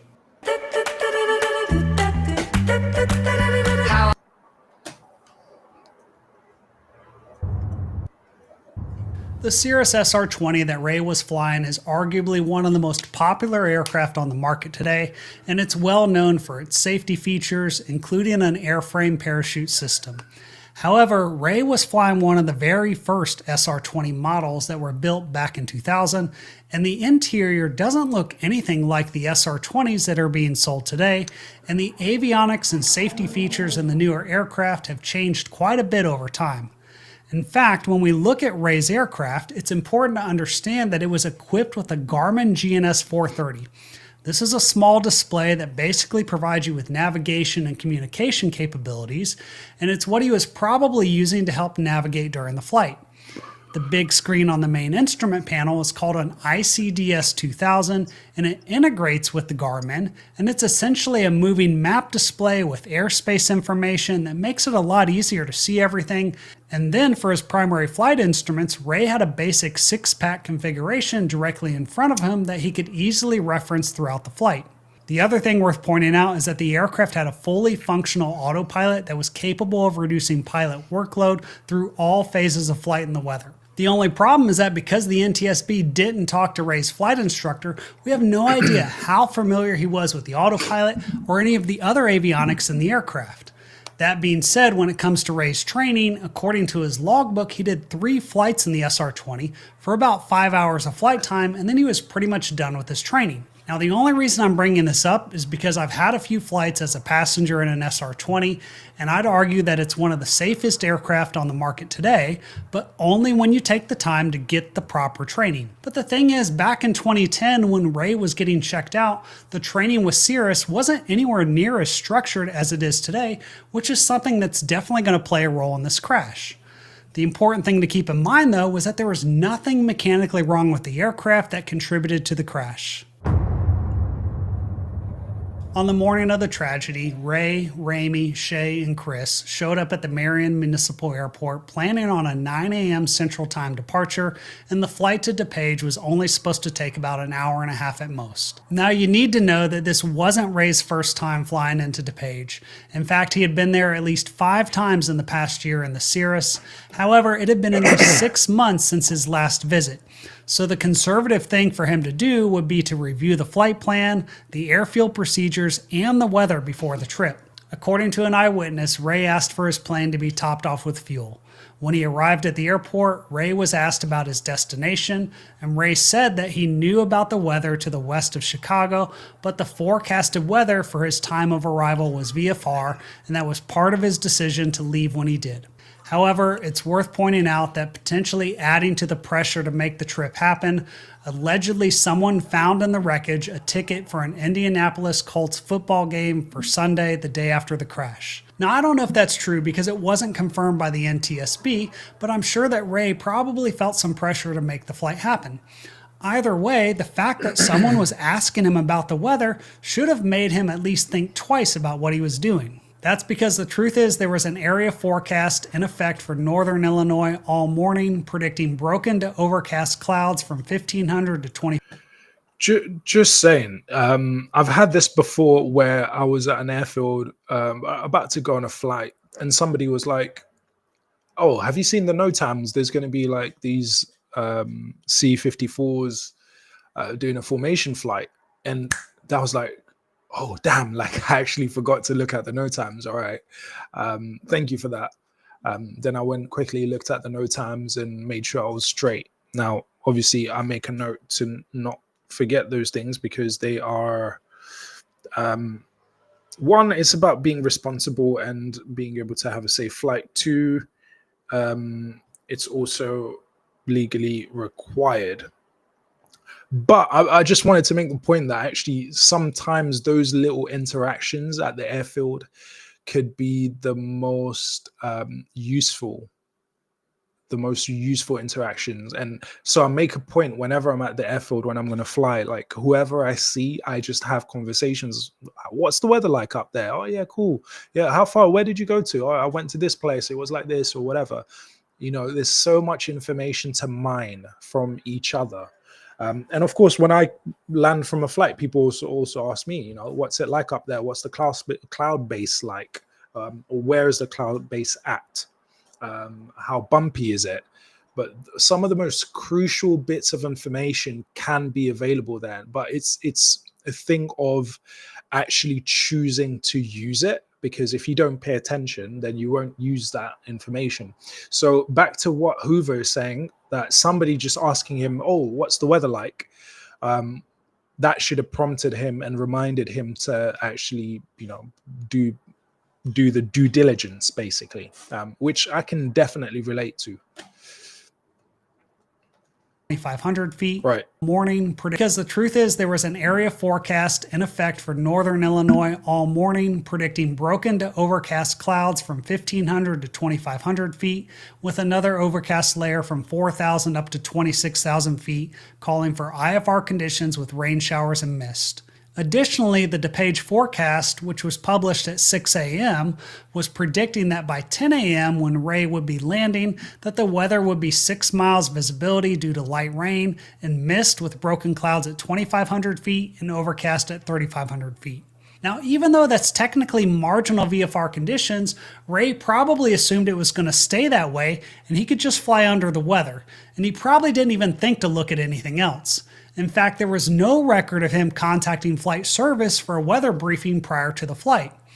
I also just want to point out that a lot can change in 4 hours from the time that forecast was issued until the time he was going to land, so he should have gotten an update prior to takeoff and during the flight as well. Instead, Ray told everyone to hop in the plane so they could go. According to the radar data, the flight was relatively uneventful for about the first hour. Ray was consistently holding an altitude of 2,400 feet, reflecting the possibility that he was using the autopilot, at least in some capacity, to help him during the flight. That should have been plenty of time during the first portion of the flight for him to call flight service on the radio and get an update on the weather, or at least get the ATIS from DePage, or talk to the controller along the way to make sure the weather was still VFR. That's one of the things that I've talked about a lot on this channel. It's staying ahead of the aircraft and knowing what's coming up next and being prepared for it. However, there's no evidence that Ray did any of that. Instead, as Ray got closer to DePage, he began a descent to about 1,600 feet, and when he was 2 miles south of the airport, he finally called the control tower and said he was coming in and wanted to know if visual flight rules would be available for landing. That's when the controller told him, Whoa, wait, what? Miles south of the airport, he began a descent to about 1,600 feet, and when he was 2 miles south of the airport, he finally... Whoa, 2 miles south? That is like nothing. That's like, yeah, that should have happened a lot earlier. Called the control tower and said he was coming in and wanted to know if visual flight rules would be available for landing. That's when the controller told him that the field was IFR and asked him to say his intentions. Okay, there's a few problems with this. First of all, the DePage Airport is Class D airspace, so you need to establish two-way radio communication with the tower before you enter the airspace. That doesn't mean wait until you're 2 miles away and then call the tower and ask if you can come in. Second of all, I'd argue that this was a pretty reckless mistake because he could clearly see the weather out in front of him, and he didn't even try to turn around or avoid it. In fact, if you look at his radar track, I think he had his GPS set up to bring him to a 5-mile final, because that's where he turned to the north to head towards the runway.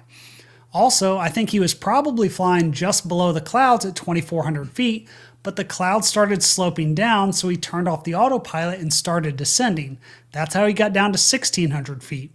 And my guess is that he was looking for the airfield and trying to find a way to get under the weather, and he lost all situational awareness of where he was.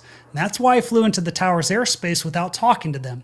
But here's the thing, if Ray had gotten a weather update during his flight, he might have learned that 45 minutes before he got to DePage, the forecast was updated and predicting 5 miles visibility with overcast clouds at 800 feet.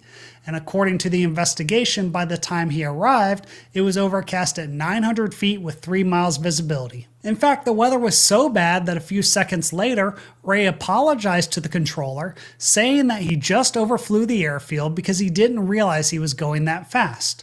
The controller was a little surprised by this and reminded Ray it was IFR and asked him again to say his intentions. Unfortunately, that's when everything started to fall apart. All right, I want to pause the debrief for a second because I want you to imagine something. What if your address, phone number, and even details about your family were being sold out of... These are that information. They're private work together, and they can import them. It's my fact the ones yourself. If you just brief answer. If you want to pass your challenge and get funded as soon as possible,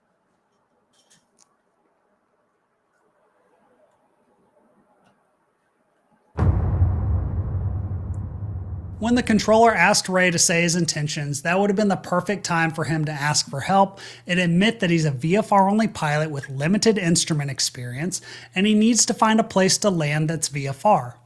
Instead, Ray said, if it's IFR, we're going to move on. I was just checking. I went down to about 2,000 and could see pretty well, so I was just going to see if you were available. The controller then asked if he wanted to land at DePage, and after Ray said that would be wonderful, the controller had to ask him 3 times if he had the field in sight before Ray finally said, yeah, we just flew past it. That entire conversation took place when Ray was just to the west of the field, and the controller ended up telling him to just make a right 180 and he could land on runway 20 right. Now, I'll admit it's possible that Ray had the field in sight for a brief moment, but when he initially turned to the left, that put the airport at a 6 o'clock position where he couldn't see it. And now he's turning back to the right, and he was about 4 miles away and he lost sight of the airport. That's when he told the controller that they were going to go back out to the north and make a straight in.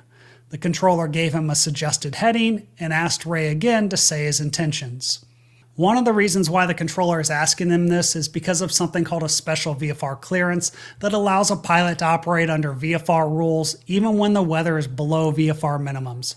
All you need is at least 1 mile visibility, and you have to remember it's below VFR that allows a pilot controller's heading and asked Ray again to say his intentions.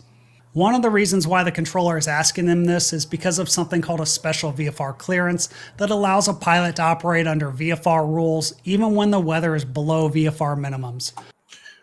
Special VFR to operate under VFR rules even when the weather is below VFR minima. Okay. All you need is at least 1 mile visibility, and you have to remain clear of clouds. This might be same or different in the UK. I would have to look that up. However, the pilot has to request it. The controller can't ask you if you want it or recommend it to you, but they can ask you to say intentions. However, special VFR clearances are usually best for situations where you have some sort of localized weather that's hovering at the airport, and it's not something you want to use to try to scud run or push the limits in bad weather conditions. Either way, Ray never asked for a special VFR clearance. Instead, he turned to the north and asked if there was an airport close by that had better visibility because he didn't want to get in there and get stuck all day. That last statement right there shows you where his focus is at right now. He's not worried about finding a way to land. He's thinking about potentially getting stuck at the airport if the weather gets worse, even though he could always rent a car and drive home if he needed to. As Ray continued northbound, the controller asked him if he wanted to talk to approach so that way they could help him with vectors, but Ray said no, and then the controller told him that the best weather in the area was at Chicago Executive, which was reporting 1,500 overcast and 10 miles visibility. This is not a good situation to be in, and Ray didn't have a lot of options, but the best thing he could probably do right now is forget about landing in DePage and instead just get the wings level and turn on the autopilot and ask for help. That's what the controllers are there for. Trust me, they don't want you to crash and die. Just explain what's going on and ask for help. Instead, Ray continued to the north, and there was a short conversation about whether he was familiar with the Class Bravo airspace, because Chicago Executive sits just to the north of O'Hare International underneath the Class Bravo. And the controller asked him again if he wanted to talk to approach to get some suggested headings to fly. But for some reason, Ray said that he was still trying to decide if he wanted to try to land at DePage or not, and he even asked the controller if he thought it was a good idea. Let me be perfectly clear. No, it's not a good idea. Ray is a VFR pilot and DePage is 900 feet overcast. Chicago Executive isn't that much better at 1,500 feet, but it's the best option for him in the area. And to be honest, if he had just turned on the autopilot and put the Marion Municipal Airport back in his GPS, he probably had more than enough fuel to go back home where it was VFR. But at this point, he's trying to find a way to land at DePage regardless of the risk. This is where I thought the controller did a great job, because he asked if Ray was VFR and if he was in the clouds. And when Ray responded saying he was in and out of the clouds, the controller asked if he was IFR qualified, and Ray said, "I'm in IFR training and I've let this get around me." That was all the controller needed to hear to realize the situation was much worse than he thought. Tragically, Ray and his daughters and their friend only had about 20 minutes left to live. This image shows you the flight radar data, and a few minutes after the controller realized that Ray was a VFR-only pilot, he told Ray to switch frequencies to talk to the approach controller to get more help. For the next 4 minutes, neither one of the controllers could get a hold of him on the radio, and I think that's because Ray was still in the weather and he was doing everything he could to maintain control of the aircraft. He still wasn't using the autopilot as he flew to the south, and he struggled to control his altitude before eventually turning to the west, probably hoping for some clear airspace. When Ray finally checked in with the controller, he was told once again that Chicago Executive was overcast at 1,500 feet and DePage was overcast at 900 feet.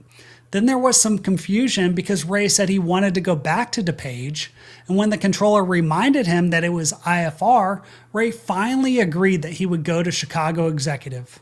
Alright, I want to pause for a second because I think this is a great example of continuation bias. If you're not familiar with that, it's when someone has an unconscious bias to continue with the original plan in spite of changing conditions. Now, in Ray's situation, perhaps he felt pressure to drop off his daughter at school, or maybe he was worried he would get stuck and not make it. So,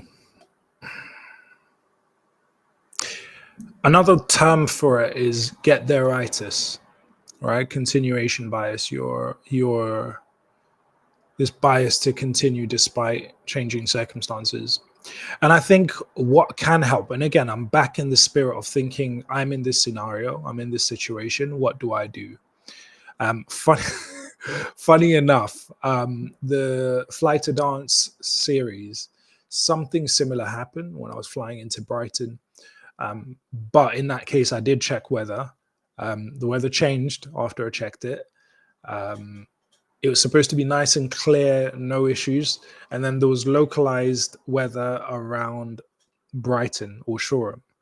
And I had to make the decision either to fly back or to divert, and kind of be aware of the situation and avoid, try to keep it safe. Obviously, you guys can watch what happened in the videos. I think, so how do I avoid get there-itis? I think how I can probably best avoid it is by, in the planning phase, one of the things I usually say to my passengers when I'm like flying or cost sharing or whatever is, look, there may be some last minute changes, because what I do not want is to feel pressure from the passengers to do a flight when situation has changed. So I try to brief them ahead of time to say, hey, look, just so you know, at any time I can make a decision to change the whole course of this flight, and that's with safety in mind. I want to make sure you're good. So that's taken care of from passengers, right? And generally, I found that people have been okay, other than on one occasion where a passenger didn't accept or agree with my decision. I don't know why they didn't agree. It's like they're not a pilot. They're just, in fact, they've only been in general aviation once before, and that was with me. And the second time, they thought they knew better than me. Yeah, that didn't work. That didn't work. And they haven't been flying with me since. But back to this whole idea of, passengers. So 1 out of 25 passengers has had an issue, but generally they've been okay. Oh, do you know what? We can't fly. No worries. Oh, do you know what? We have to turn back. No worries. But that's external pressure. What about internal pressure from myself, that bias, right? And I think it's about, in the planning phase, thinking, all right, I really want to make this flight, but there's a good chance it's not going to happen. If I've got bookings for like a hotel, whatever, make sure that it allows for last minute cancellation. So it isn't a feeling of, oh, I'm going to lose that money. No, I can do a last minute cancellation, right? And sometimes you have to pay a bit extra, but it's better for you to pay extra and stay alive than for you to pay less and die, right? So yeah, it's about that brief and telling myself, okay, imagine I can't go there for any reason. Fine. If I still got to go, maybe I can drive there. Okay, have these alternatives, so that when you get to that moment, you visualized it. Back to what we were talking about earlier with performance pilot. You visualized it. You've played the scenario out in your head already, so that when you're in it, it's a lot easier to make that decision to divert. It's a lot easier to make that decision to turn back. And I think also something I learned from Josh Flowers, who many of you, if you've been following the channel, would know he's my #1 aviation YouTuber. He introduced me to the idea of having your personal minimums, right? So there's VFR minimums, VFR minima, but then you can have your personal minimums, right? To say, hey, look, if I'm going to do a cross-country flight, it has to be at least 3,000 cloud base. If it's any less than that, I'm not doing it. For me to land on a runway, it has to be maximum 10 knots crosswind. If it's any more than 10 knots cross, I'm not doing it. The visibility has to be this much, 5, 6K, 7K, again, depending on the distance you're traveling. If it's any more than that, I'm not doing it. And I think it's also important in this situation to think, all right, if this is the case, if it turns out this way, then I'm going to turn back, and kind of have that preset in your mind. So you're not in the situation having to figure it out, or even if you're in the situation, preset it. So when I was flying to, and I'm not saying I did this right, yeah, there's definitely some learning points. But when I was flying into Brighton for the Fly to Dance series, at first I was kind of skirting around the clouds, right? And then I was like, okay, let's check the weather over there.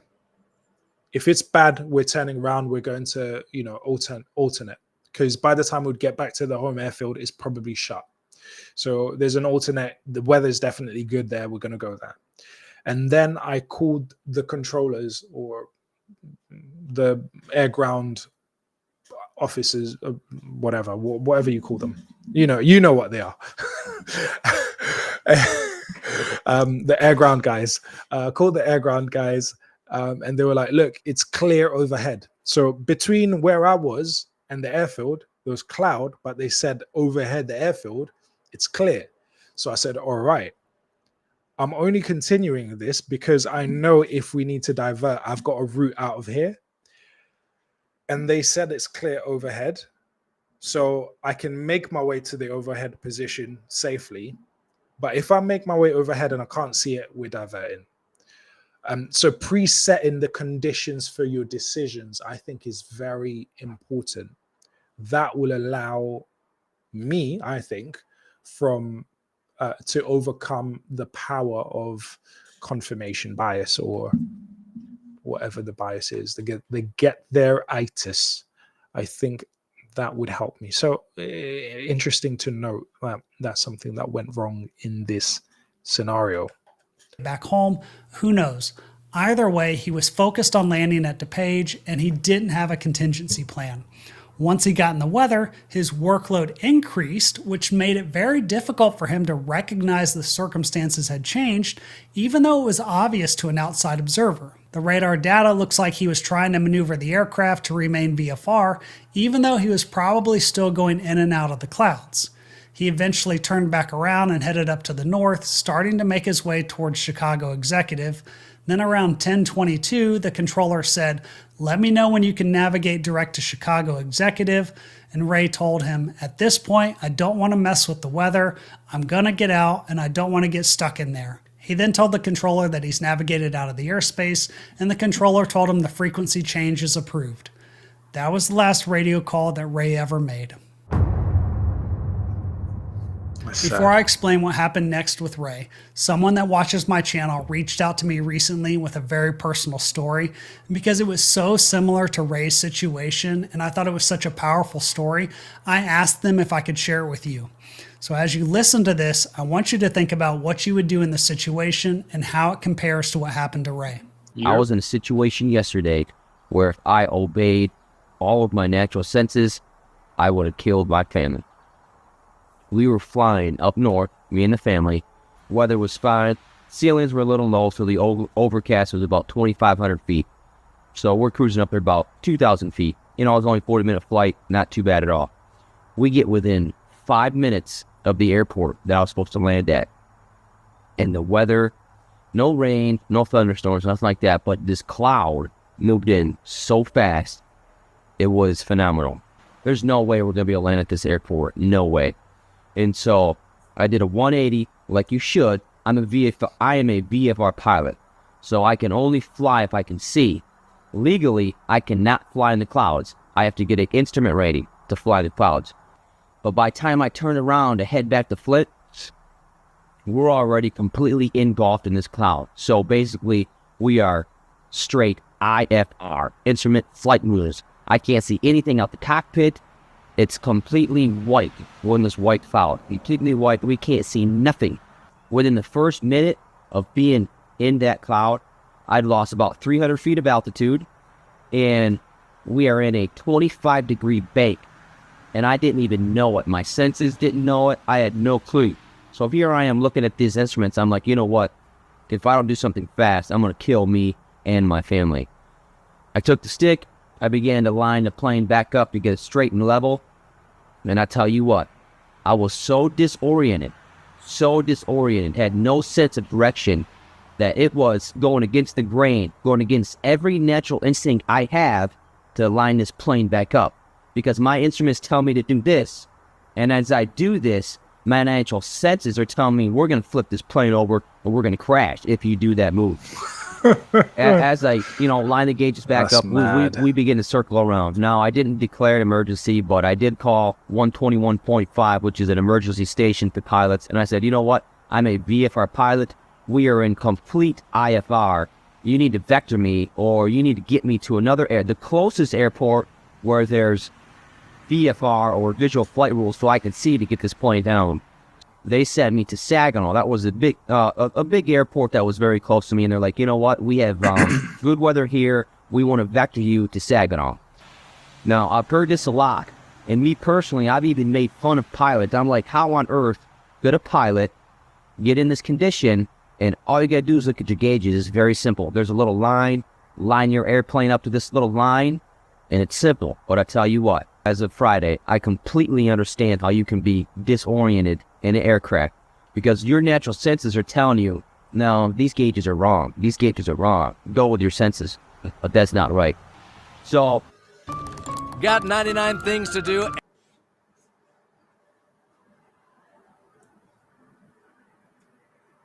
Turn around, and I told Sagan, I was like, all right, I'm going to turn around one more time, and then I'm going to head your way. Now, I was not looking forward to flying. It's about a 20-minute flight. I was not looking forward to flying 20 minutes through that cloud, but you know what? That's the closest weather. That's good. That's where I need to go.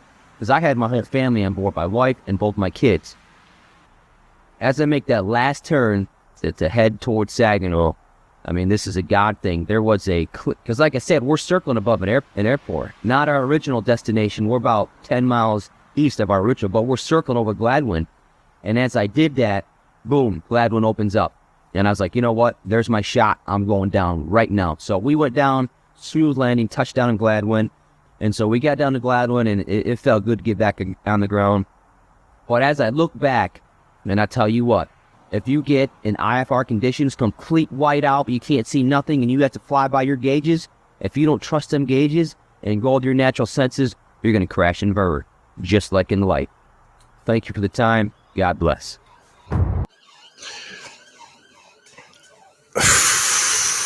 Very interesting story. And part of the PPL syllabus, the private pilot license syllabus, at least in the UK, the CAA license, is you do have to complete 1 hour simulated IFR, which means for 1 hour during your training at whatever point, you go under the hood where you can't see visually, you can't see over, what is it called now? I've lost the name of it. What would normally be referred to as a dashboard in a car, but I've forgotten what it's called in a plane. But you can't see over it. You can only see your instruments.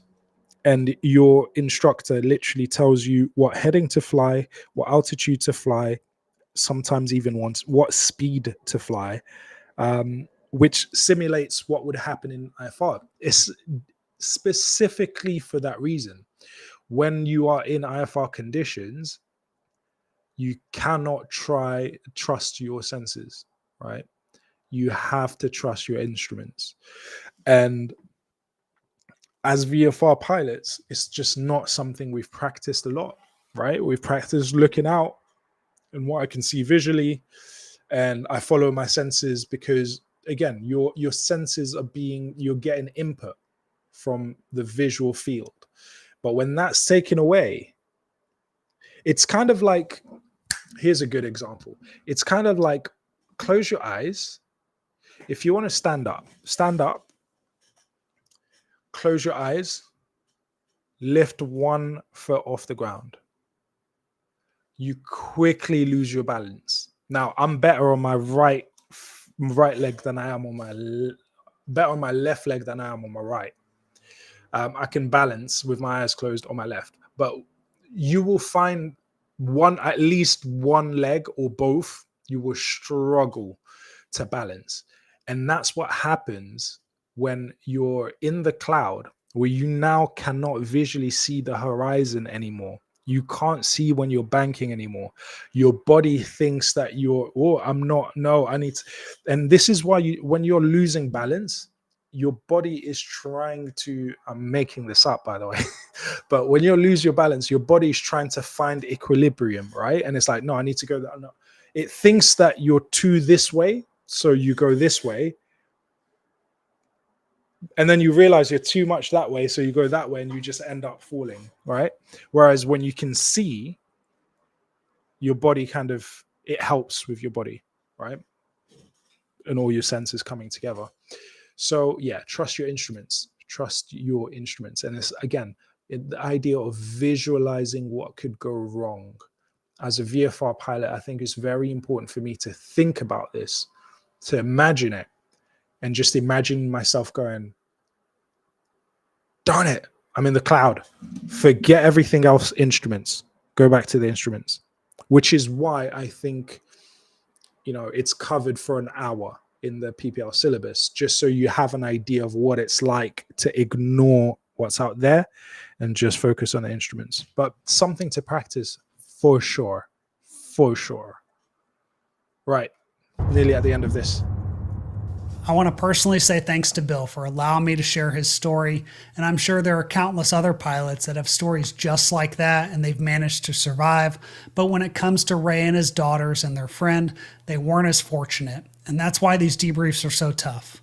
Unfortunately, Ray made a series of reckless mistakes that he couldn't recover from. By the time Ray told the controller he was leaving their airspace, he had been flying around in and out of the weather for almost 30 minutes and he didn't have a plan. He was still thinking about getting stuck somewhere, and he was probably so mentally exhausted that he didn't even think to turn the autopilot on. He started a right-hand turn and became spatially disoriented and lost control of the aircraft. 2 eyewitnesses watched in horror as the plane exited the bottom of the clouds in a 60 to 70 degree nose-down attitude until it clipped a tree and crashed in a field, killing everyone on board. The parachute that you see in the wreckage photos was dislodged from the aircraft when they struck the tree, and there was no evidence to prove that Ray had tried to pull the handle and deploy it, even though tragically if he had done so when they were still wings level at 2,000 feet, they'd all most likely still be alive today. I hope you found this debrief helpful and were able to learn something from it. And if you did, then be sure to check out this other one on the screen. Thank you so much for your support, and I'll see you on the next pilot debrief. Thanks again. Masterful. That's what I'll say. Masterful. I really like how he structures his videos, the details that he goes into. He gets the images, he gets all of that. You know, the information on the pilots and the passengers wherever possible. So yeah, very, very, very interesting, and very useful lesson to learn. All right, folks. Well, that wraps up the show for this week. Remember, we are live every Monday, 7 p.m. British summertime, and we keep our fingers on the pulse of general aviation. So if you want to stay abreast of what's happening in the general aviation world, particularly in the UK, then this is your #1 show to tune into. Like I said before, it's a bit of accountability for me to make sure that I'm staying on top of the latest information that I need to know. Last few episodes, we've looked at things like new regulation on cost sharing, and other similar kind of topics. We've looked at safety sense leaflets, which we're kind of working progressively through every now and then. But yeah, it's a bit of peer study. That's how I look at it. It's a bit of peer study. It gives me a chance to really learn the information because I have to share it, and it gives you another way of taking in the same information. But obviously, if you want to go to source, do it. Go and see the Air Accident Investigation Branch Bulletin for yourself. Read through it, you know, and hopefully you will be a better, safer pilot for doing so. I know I will be. All right, folks. Well, I think that's it. I hope you have a great, productive week. Until next time, this is Future Pilot 901, and my name is Dee, and I'm reminding you to live your dream. Peace.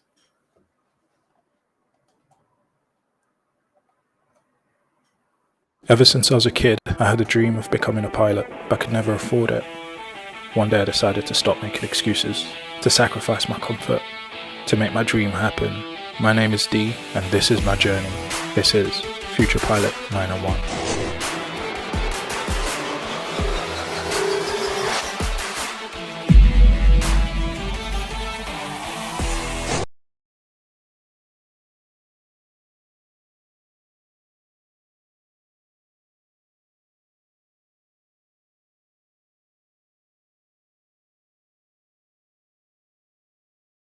Man, from living in my car to finally getting my trial flight done. Hold it.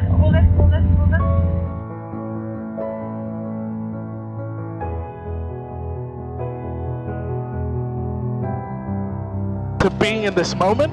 Hey, come on. Well done. Was it worth the sacrifice? Oh man. Pull back. May pull back more. Hold it there. Pull back. Switching to Southern radar 130. A bit more.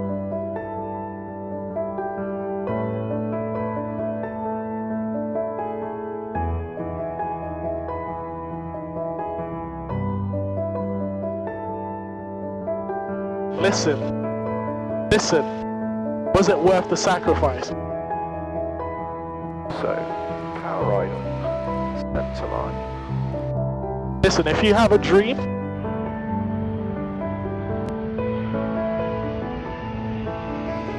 it's down to you to make it happen, man. You might give it everything and it might still not work, but guess what?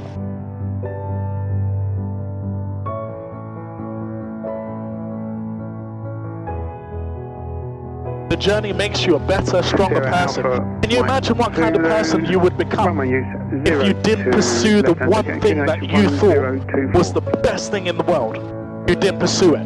What kind of person does that make you after 20, 30 years of doing that? But when you chase what you believe is the most valuable, the most beautiful, the most awesome thing that you can do, and you give it everything, win or lose, you become a better person.